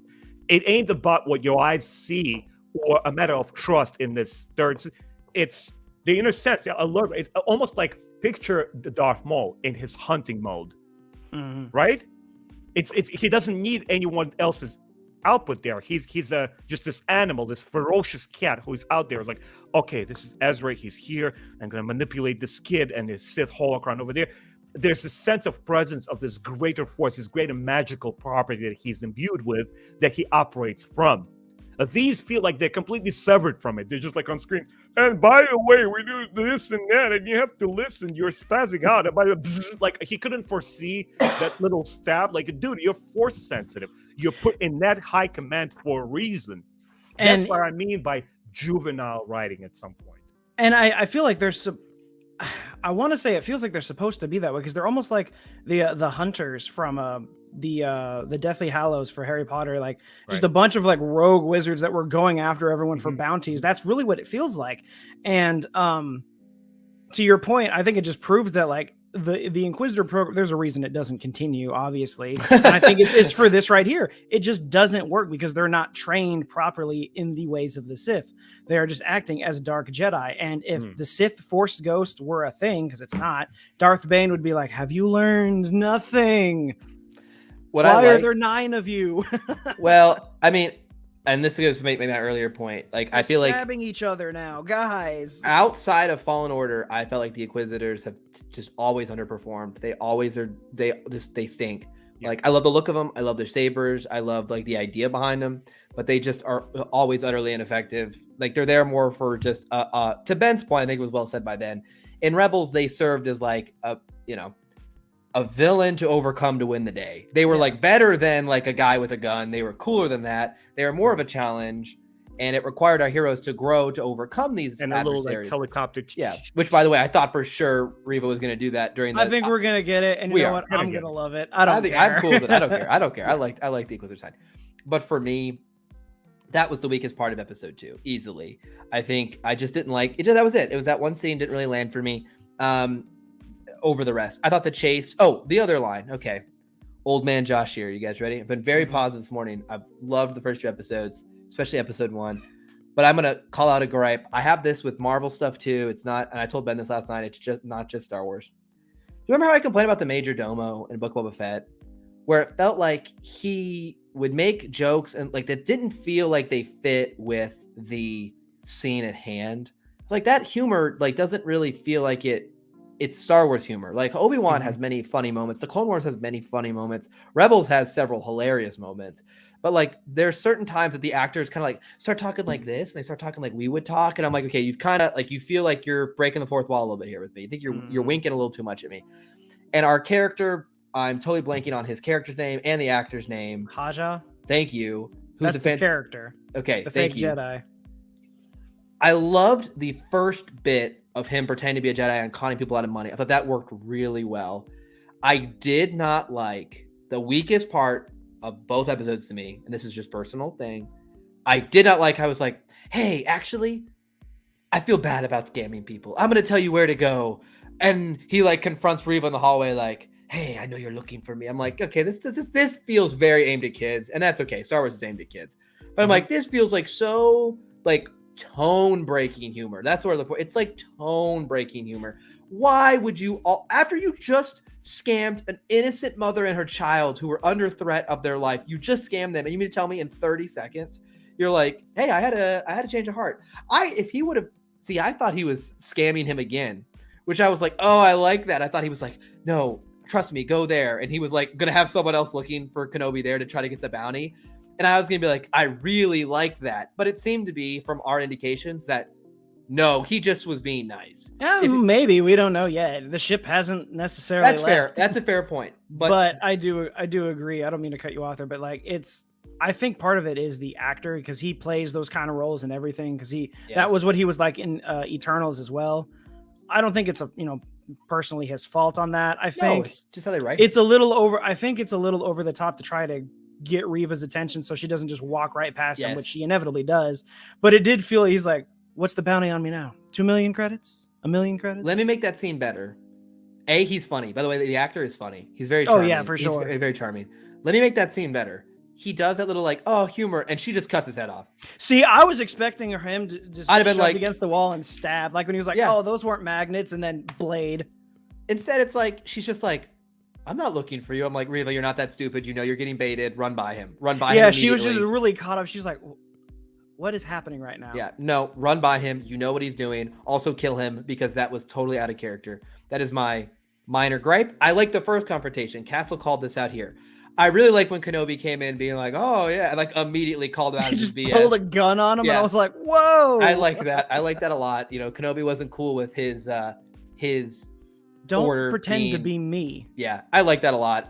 Guys, you know how you like pass the pillow when it's like your time to talk? I'm gonna pass the audio tape, okay? Oh yeah, Ben, take it away. Right.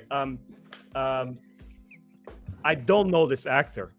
I haven't seen him in anything else. Really? Yeah, I haven't seen him in anything else. He works for me.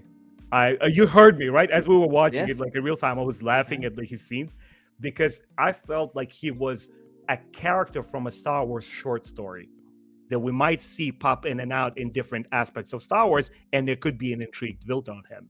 I absolutely agree with you that his performance is very animated. He's doing things with the eyebrows and everything. And you might say like, oh, this actor is perhaps overacting a little bit. But the point is that he is a con artist, and that's his shtick. Very and much accentuated, and when you accentuate it within the show, it still works for the character. And for me, it is not far-fetched at all that what he was doing for that family, that he kind of conned them that he's a Jedi, but maybe there's a past of him that we don't know about, that he's still he's on the lowest bottom level of as a citizen, right? Because he has to fend for himself. But maybe somewhere inside there's still a good man, a good person that he always was. It's just been diminished severely by this new empire, this new order. And maybe he felt it's his obligation. Look, I'm going to kind of gyp him a little bit and get money for myself just so I could get by. But, at least I'm going to provide them with real, true, safe passage. And when he approaches Kenobi later on, maybe it is not out of character at all, but it is indeed very consistent because we don't know who this character is yet. And what he's doing for Kenobi is once again his consciousness appealing to him and saying like, "Oh man, I played one fast one of them. You know what? Maybe I need to catch up with him real quick. Come on, for God's sake, he has a little kid, a little daughter, or somebody with her. They need to get off safe because I know what these Inquisitors will do.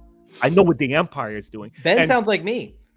And it sounds like right, me defending. It sounds like me defending the show earlier. I love it. And for me, you're making good points. Yeah, and I think very good points. Yeah, for a second there, the humor is gone, and he's not making fun anymore. He's like, no. Believe me or don't. I don't care. But if you want safe passage off the planet, this is your best route. I'm out of here. Because he was like, what other choice you got? I liked him. He was very enjoyable. He was funny. And the finicky thing with humor is that it's very personal. Sometimes it lands, sometimes it doesn't. And it depends on the viewer. So let me, Jimmy, let me make a comment to respond to you. You said like Hondo. I said the same thing to Ben. I was like, and this is why I said it reminded me of a Clone Wars episode where you had a little bit of like a goofy character in there. For whatever reason, Hondo just hits for me every time. Hondo is always funny. Hondo is the best character. Dude, he makes a joke in one of the episodes of season 2 of Rebels I forgot about where he's like, we could tell so many stories. And some of them true. Like every line just is so good. Like so funny. I guess it works better for me in animation than it does in live action sometimes. In live action, the stakes feel more real. And so for him to be like, what's my bounty? I felt like, to your point, Ben, like we don't know his whole character history. This might be him reverting to who he was before the Empire came out. I just felt like Reva should not have been even deterred an ounce by it. I think she should have ran right by him, punched him in the face for good measure, and kept running. I think that would have gone two ways. One, it would have showed that she is really unstable. She's very much like a loose cannon, and she's not into like the playful heart moment. She's gonna gut you if you get in her way. I think that could have been more effective. All personal choice, and Ben did a really good job defending it about points I didn't consider. Go ahead, Jimmy. And the point that I was going to consider too, because I was feeling the same way. I was like, why did he just flip like that? And I think it's really because this was probably when he pulled the gun on him, that was probably the first point when he realized, maybe it's not a smart idea for me to be pretending to be one of the most wanted people in the galaxy right now. Yeah. And now that I just came in contact with one of them, I should be careful, because then people will start to believe I really am one and they'll come after me. And that's just going to cause all kinds of problems. So I kind of think that was part of it too. It was a little bit of fear. And I think he was trying to like man up to it a little bit by standing up to Reva as a distraction. And clearly it did not work. So I think it's a work in process, but I do think there are some things I'd like to see improved. But overall, I thought it was fun. And that's what I love about this show is, I was raving about a lot of it earlier. There's one moment that didn't work for me. These two guys had, I think, pretty good defense for it. Chat did as well. Saw a lot of good comments in chat. So it just goes to show you, we can have very different reads on the same scene. Ben and I watched it together, and I had much different reads on the scene. And I want to clarify, I think the actor's extremely talented. I think he's extremely funny. Yeah. There was a movie he did with not Adam Sandler, with oh my gosh, everyone loves Raymond. What is that actor's name? Ray Romano. Yeah, he did a movie with him a couple years back. I forget what it was called, where he was just very charismatic and very likable and more of a serious but very funny role. Clearly. Yes. So he's a great actor. I just feel like the character to me felt like a little bit of like it's the Major Domo, which by the way, Ben didn't have an issue with either in Book of Boba Fett. No, I had an issue. I wanted to punch not him in the first mouth every chance I saw. Not in the first screen. episode, because we talked about it, Ben. Like in the first episode, I like my eyes rolled out of my skull, and No, you were I like, did. "No, I he did. makes sense." Oh, my apologies. Regardless, yeah, his dialogue felt out of place. But regardless, I do like the fact that we can disagree on that and have good points. So you guys open my eyes on it a little bit. Still not my favorite moment, but I can see it making more sense within the context of the show. Castle got a good point just to close it off. He says Haja felt very human. Yeah, because Obi-Wan kind of feels like a drone. He's very numb, as everything, Jedi aren't supposed to have emotions. Leia is large and in charge, and Haja is just trying to make it. I will say one closing thought here as we wrap up episode 2, and I'm going to very intentionally try not to stir any sort of controversy or drama. I'm just going to tell you guys something I saw last night. So I was starting to do I'm getting ready for bed. I'm still hyped up after I drank this entire monster because I thought I had to stay up till 4 a.m. And it turns out I did not. So I'm still pretty wired. I'm still pretty wired at this point. And I'm watching some Star Wars Theory stream was still going on. And, he's got 12, 15,000 people there at this time. And they're talking about the episode. and a lot of positivity. First of all, I want to say a lot of people really liked the episode. The complaints unanimously centered around the Inquisitors. All the things we talked about today, they seem to be. I don't really consider them the main villain of the show, and I know this in itself is stirring controversy, but to me, it's all about Vader. It's all about Anakin. It's all about Hayden and Ewan, and I think to me, this further cemented the fact that they're like, yeah, you know, we're leaning into the fact that these two have this big relationship, big connection, and you want to see them confront again. And the show is really building up that, I think, more than the Inquisitors is a true threat, is kind of what it's cemented. So with the Inquisitors being disappointing, my kind of read on it is, yeah, Vader's the villain. Like, Vader's the main villain. And what's kind of humorous is, like, every time the Inquisitors are in something, who comes in at the end? So the Fallen Order, it's like, oh, the Inquisitors are coming after. Who shows up at the end? Vader's like, hello there. Let's go to Rebels. There's 3 Inquisitors on, oh my gosh, what's the Sith planet's name? Malachor. Thank you, Malachor. There's 3 Inquisitors on Malachor. Who comes rolling up? Hello there. Okay, it seems to be a track record every time I've seen the Inquisitors. They suck at their job, and Vader comes in. And they seem to be following that exact same. So if we want to see poetry, it rhymes. It seems to be another example of, like, the Inquisitors, like, look cool. They can't get anything done. And so Vader's got to come out of hiding and lay the hammer down. And it seems like that's where they're going this again. But this one has the added dimension of, unlike with Ezra, unlike with Cal Kestis, these characters had a love, a relationship, a brotherhood. And so I think the stakes will be higher here. A lot of those times when Vader comes in, it's like, Vader's awesome. We're all just like, yeah. It's not the same, except for when he fights Ahsoka. Ahsoka was that kind of similar moment where, so my wife had never seen Rebels. We watched episode 2 last Saturday, season 2 finale, last Saturday. And my wife was like shook with the Ahsoka versus Vader rematch. I mean, she was like, oh my gosh, I'm so sad. Like, those were my people. And I think they're going for that here in Kenobi. So just want to call that out.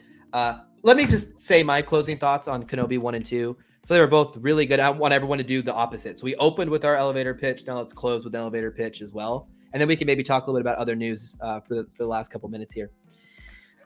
I thought it was a very successful first 2 episodes. That episode 1 was absolutely phenomenal. Episode 2 was good, but a little bit weaker. There are 4 episodes left, and I'm very happy that it feels totally different than Book of Boba Fett and Mandalorian. I'm very happy it seems they put good budget into it. I love seeing Ewan and Hayden on screen together again. It's warming my heart. Prequel fan. I'm shamelessly a fanboy about it. I really don't care. You can't help but have that emotions to it. This show will live and die where I sit today by the Vader rematch, because it's coming. I don't care what anyone tells me. It's coming. I believe it.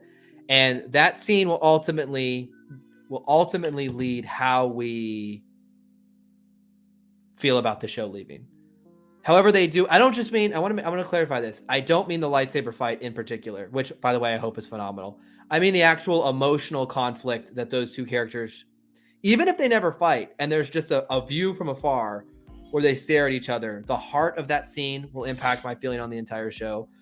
That scene, whatever it comes in, whether it's a physical lightsaber fight, whether it's an emotional confrontation, whether it's a look from afar, any sort of confrontation between Ewan and Hayden, I think will really tip the scales on the show in the end, because that's what the show is leading up to. It's the relationship of Obi-Wan and Anakin, the next phase of it. So that's kind of my quick thoughts. I thought I had a great time. I'm going to watch both episodes again tonight.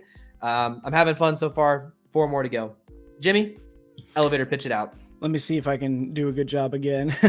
These first 2 episodes of Kenobi do a great job of opening up the scale of what the galaxy is at stake with at the moment, and will only lead to a more narrow story ending in a rematch between master and apprentice, friends, but mostly brothers, and it's going to hurt. Ben, I agree. How dare they not name drop Rue? Trash. 0 out of 10. I'm gonna end on a little darker note, guys. I come, and again, it sounds ironic, but it really is not. Ironic. My fandom of things that I love and enjoy, Star Wars was never at the center of it. I come into Star Wars just like I come into everything else. But what my main interest is storytelling, whatever shape or form it is in. And I didn't have any expectations of the show, and I don't expect it to rise above what it is so far from me. I'm underwhelmed. I'll be honest with you. I am reliving my prequel days where show me something. My mind is receptive. My mind is open. I'm going to either take it or I'm not. I'm not going to sit and cry about it all day. So far, what I'm seeing there, I'm sort of warming up to it and ride that positivity weight. And it's a little bit of self-denial because I lived through 20 years, a whole generation, a decade of Star Wars prequels. And I just know where, for me personally, those stories sit. And I'm not, that is not to say that my opinion has any more value than anyone else's. It's just how I see it. What I'm seeing first is a film. What I'm seeing first is a television show. Star Wars is always secondary. And with this show, as far as live action is concerned, the hope that Star Wars could ever mature and be bold and be innovative and be awe-inspiring, like Dune was, like Batman was, like Joker was, it's that hope is fleeing. Because we're now settling in. Because remember, I told you I will be a lot more harsh with this show than anything else. Because sure as hell, Kenobi is a lot more important to me than Boba Fett or Din Djarin. And we are settling into this now repeated groove of safe entertainment on demand sort of thing, and it lacks that tangible spirit. Like I dare you put any favorite movie that you had as a kid, like myself, from the 80s that you saw in the 90s or whatever 2000s. You could be in the middle of a film that you flipped on the channel and you watch it for 5 minutes and you pulled into that world. You live with those characters, because at the end of the day, the strongest mark of a good story and a good director is when you forget you're watching a film. You forget that you're presented with information on screen. And a lot of European cinema has that in general. A lot of Hollywood, golden era Hollywood filmmaking has that quality about it. When you sit down and you watch Indiana Jones, you're not experiencing a popcorner, like you're chewing on your popcorn and you're drinking your soda. You live with those characters for 2 hours. And that is sorely missing with Star Wars, where like, oh, I like this part. Yeah, I have to pick that. That's Benjamin in denial. I know myself. Like, I know where this is. Like, okay, all right. It is what it is. It's fine. But as a person who's always hopeful, always wants to be a part of a conversation, always wants to look up to the brightest day, I'm going to say this. I don't believe that greatness is done with Star Wars. I believe that that moment is coming. We're still in that process. We're finding our footing. We're finding a voice for Star Wars that once again will get to a point where Star Wars will feel special and will wow audiences. This ain't doing it for me. This is like, oh, okay, all right. Okay, Netflix. What else is there? Willow, what other show? We're living with so much choice and so much diversity of stuff that you can't help but compare and say, you know what? When Arcane show came out, oh my God, can Star Wars please get there sooner? Been this good? God, I don't know if you guys seen it, either one of you. Yeah, I like League of Legends too. I want my Star Wars to be there. Hey, Star Wars animation is pretty darn good. Star Wars animation's up there too. So there you go, guys. 3 fans, 3 different views. As always, we like to share them with you. I do want to talk for the next 10 minutes or so. Does anyone want to talk about Star Wars Celebration, or is that just me? Because there's a couple things that came out yesterday I'd love to talk about with you guys. I can give you 10 minutes. Let's do it. Let's talk for 10 minutes here about what's a better background here. Let's do this. This one looks a little bit more celebration. I want to talk about Andor real quick. Jimmy Yes. did a fantastic reaction. So did my friend Ben down below. Great reactions to Andor. The trailer got a great reaction out of me. I was happy. I thought that trailer was phenomenal. As someone who is not an Andor believer per se, when it was announced, I feel a little bit different today. I think that there's so many things in that trailer that I do play League. I'm terrible. I play more TFT these days, by the way, which is the I guess that genre is called Auto Battler. I play TFT literally all the time. You don't play League. League plays you. Yeah, exactly. Mm-hmm. That's why I jungle and I hate my life. Oh, geez. Andor to me showed a couple things in particular that I was really, really interested in. The Mon Mothma arc looked phenomenally interesting. The fact that she's on the Galactic Senate at this point, they showed the Senate room. That means we're going to see maybe how Palpatine was maneuvering at the time. Ben kind of alluded to this earlier. How was he leading? Was he leading as like an air of like, yes, I have a Senate, because That's how it. The Senate is now in session. So this is what's interesting about the prequels. The prequels end where at the end, Palpatine's like, yes, I've like peacefully taken control. Thank you for giving me these emergency powers. By the time we see Return of the Jedi, it's like this is just evil dude in black robes. There's no Senate we know about that he's involved with, and so I'm gonna love to see that. I loved Coruscant that we saw. Coruscant It looked so modern. It looked like New York. The way all those windows were set, like it was great. I love that they opened with the Dune chant there at the beginning, and the music for those who've seen the throat singing. Yeah, was great. For those who've seen Dune, there's a lot of that in Dune, which I liked. I love the fact that the tone feels different. I think they're going to show some really interesting things in the era of Star Wars. It's going to be 24 episodes long. I'm very excited. It looks better than I could have honestly hoped for. We're going to see live action clone troopers, not CGI. Clone Troopers, Ben. You should be very excited. Clone Troopers. I thought that looked absolutely phenomenal. So I thought Andor looked really darn good. I'm a Rogue One big fan. The show has reminded me, Josh, slap, get your excitement back up. The show looked really darn good. I know they had reactions and I didn't, so I just wanted to I don't have any Star Wars toys, but like a real clone trooper, something you can smell, touch, feel. I like it. I loved the Clone Troopers is what got me because I wasn't expecting that. Seeing the Senate was cool. The new Imperial LAAT gunships. Yeah, that's new, and cool. That makes me happy. Also, this stark white areas. Yeah, looks like manufacturing plants, and that ISB control room. I assume is what that is. I know exactly what you're talking about. I'm working on Snoke's clone early on, first experiments.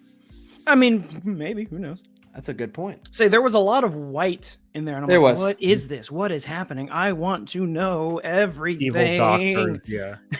It's the pulpy era of Star Wars once again. It was like evil doctors working on the evil secrets. Yeah, and that's why I was just like, this looks like the Hunger Games because when they go into the capital city, everything's so clean and there's no everything's put away and neat and everyone has pristine uniforms on.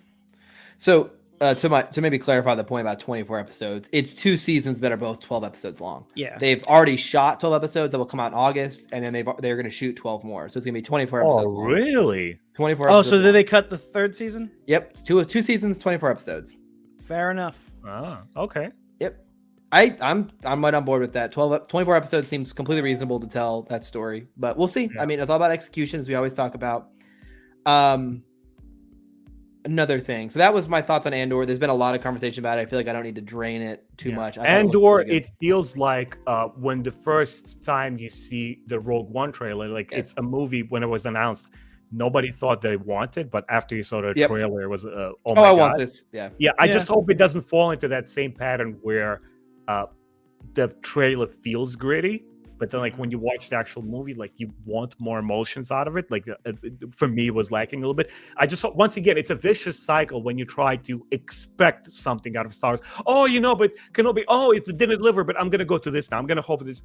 Don't put things on the pedals. Just go into it, have a clear mind about it, and focus on the positive. And whatever this Andor show ends up being, look, if there's things like you said, if we'd see clone era stuff in there, we see the Emperor in the Senate controlling things. If there's enough good stuff in there, it's going to be worthwhile for us. It doesn't need to be AAA grand spectacle thing. It's okay, cool. Yeah, we got now this part of the story now. And by the way, Kenobi did this part over here, and I like this segment over there. I understand Leia and Lars Owens now and Bail Organa, and you kind of assemble it all into a package of your fanboyism, I talked about with Ben last night. Ben and I are different fans in the sense that Star Wars to me has almost more of it's less about quality and more about experience. And this is to people today a lot what Marvel is. Marvel's about that theater experience, man, going and clapping and seeing midnight movies. Star Wars to me is a lot of that. It's a lot of speculation, a lot of having fun with my friends. It's a lot more fun than I go to Batman and Dune expecting those. I don't, expect it from Star Wars much. Ben and I had a long conversation about this last night. I won't bore everyone with the details, but everyone gets a little something different out of the experience. Let me talk about another thing that's Mando season 3. Did anyone watch that leaked teaser? I sent it to Jimmy this morning. I haven't seen it yet. I've seen some of the pictures and so I sent the leaked teaser to Jimmy. I can send it to you as well, Ben, if you want to see it. Yep. For those who don't know, all I cared about was the fact that they seem to be doing exactly what I've been begging them to do. When they did 2 episodes of Mandalorian in the middle of Book of Boba Fett, I said they're getting those out of the way now, so the 3rd season can focus all about like this bigger epic of going back to Mandalore and reclaiming the throne. And like, from all indications, it seems that is the way the show's going. There is Bo-Katan seems like the main villain almost of the series. She's got some awesome shots of her sitting on a throne, like in this long corridors. Not looking too happy. Not looking too happy. She talks to Din about how, you know, your cult had, you know, left Mandalore or wasn't a big factor in Mandalore long before the Purge, kind of continuing her, like, your old ways are antiquated and no one cared about you. And then Din Djarin has the line, like, we need to I'm paraphrasing, but I'm going to return to Mandalore to be forgiven for my transgressions, which I love because I'm like, that's what they should do. Like, his whole thing is like, okay, I took my helmet off, but he's still a very spiritual man, a very religious man when it comes to this. And so he needs to be forgiven. And the only way to do that is to go back and go to Mandalore and be bathed in the pits. And I'm like, yes, thank you. The show sounds like you're going that way. The show needs to progress and do new things. Please do that. I'd love to see that. So I'm very excited about that as well. We didn't see it officially. There was leaked out there. Yeah. But, you know, that's just it for me. Yeah, I don't know what to think because a show moved away from Mandalore culture, even though surprisingly we do have some Mandos in it, and it became the Shogun assassin, you know, the dad and his, you know, son kind of thing. Lone wolf. I don't know what to expect, what to wait from it. Like, it's obviously not going to be. I felt like the first couple of episodes in the first season tried to kind of counterbalance the Star Wars Legends with Star Wars canon that we see in Star Wars Clone Wars show. I was like, oh man, all right, if they're gonna combine the two a little bit of how do you call it, the Stegosaur, the animal that the Mandalorian, the Mythosaur, thank you. That's from the past, that's from Legends, and then they talk about the Mandalore as this new civilized nation, wherein we see Bo-Katan, like from Clone Wars. But then somewhere it got lost in translation, and it became like, oh, by the way, Luke at the end. Luke! Everybody wants to see Luke. I'm like, I didn't like those distractions. It'll be interesting to see how they steer and navigate this course and bring it all home. It's like, hey, by the way, we're converging on the whole Mandalore culture. It's past, it's present, the extremists part of it and so forth. I'm gonna go out on a limb and say for season 3 we're not seeing Luke. I would agree. I hope not. I would agree. Some of the best Star Wars, in my personal opinion, is all the Siege of Mandalore stuff in Clone Wars, but almost all of the Mandalore themed episodes in the Clone Wars are exceptional. They have such a fun culture to explore, such a deep lore, such a different perspective on things. Additionally, in Rebels, all the Mandalore stuff is also good. Like, my point is when the Mandalorians are on screen, we're winning. It goes beyond the cool armor. They have just a very different society, a very different style of government, a very different planet design, a very different structure in their architecture. They feel so different, but so fleshed out in a way other races and planets don't feel, that we deserve to have its time on the big screen, like, or on the silver screen, I guess we could say, on TV here. So that's my big thought. So I'm very hopeful that that's where the season goes. Outside of that, again, nothing major. The Skeleton Crew, I'm very intrigued by. We might make a video talking about that in a little bit of detail. If you guys don't know, it's the Grammar Rodeo show that we've talked about on the stream. Turns out it is following a group of like 10-year-olds who got lost in space and trying to find their way back home. With Jude Law.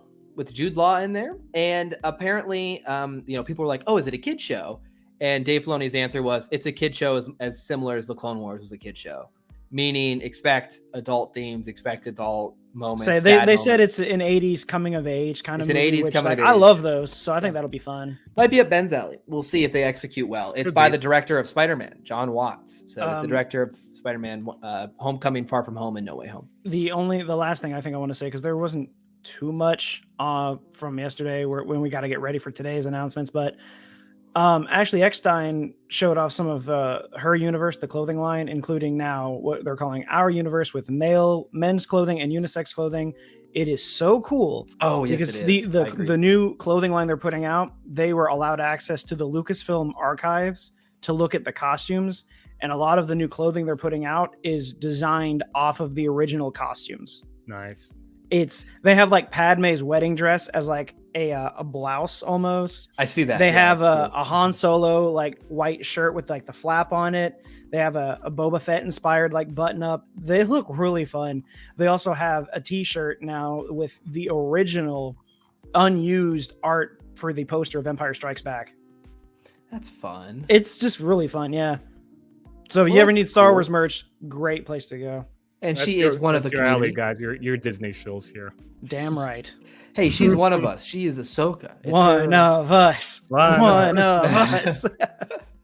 Well, very fun.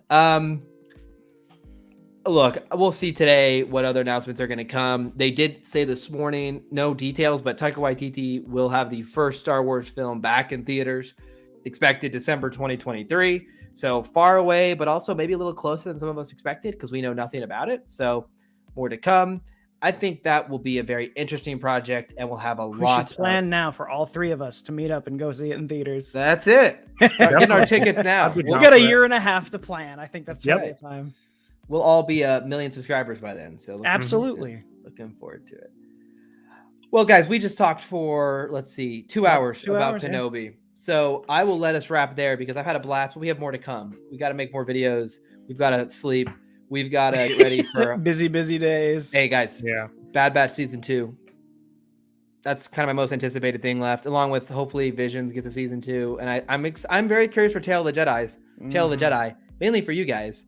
Not so much for me. I mean, I'm excited for it, but you guys And I'm know hoping for some Fallen Order goodness. that's it. So thank you guys for stopping by. You guys have been rock stars over the last couple weeks. We love talking to you guys. We've had great comments, good feedback. You've changed my opinion on some things this morning. Hopefully you enjoy the 3 different opinions we have and see that I can love Kenobi and Ben can think it's average and we can still be good friends, and that's okay. So there you go. So thank you guys for stopping by. Be prepared for more Star Wars throughout the weekend. We love you. Thank you again. We'll see you again. Thanks, Very guys. soon. We'll see you later.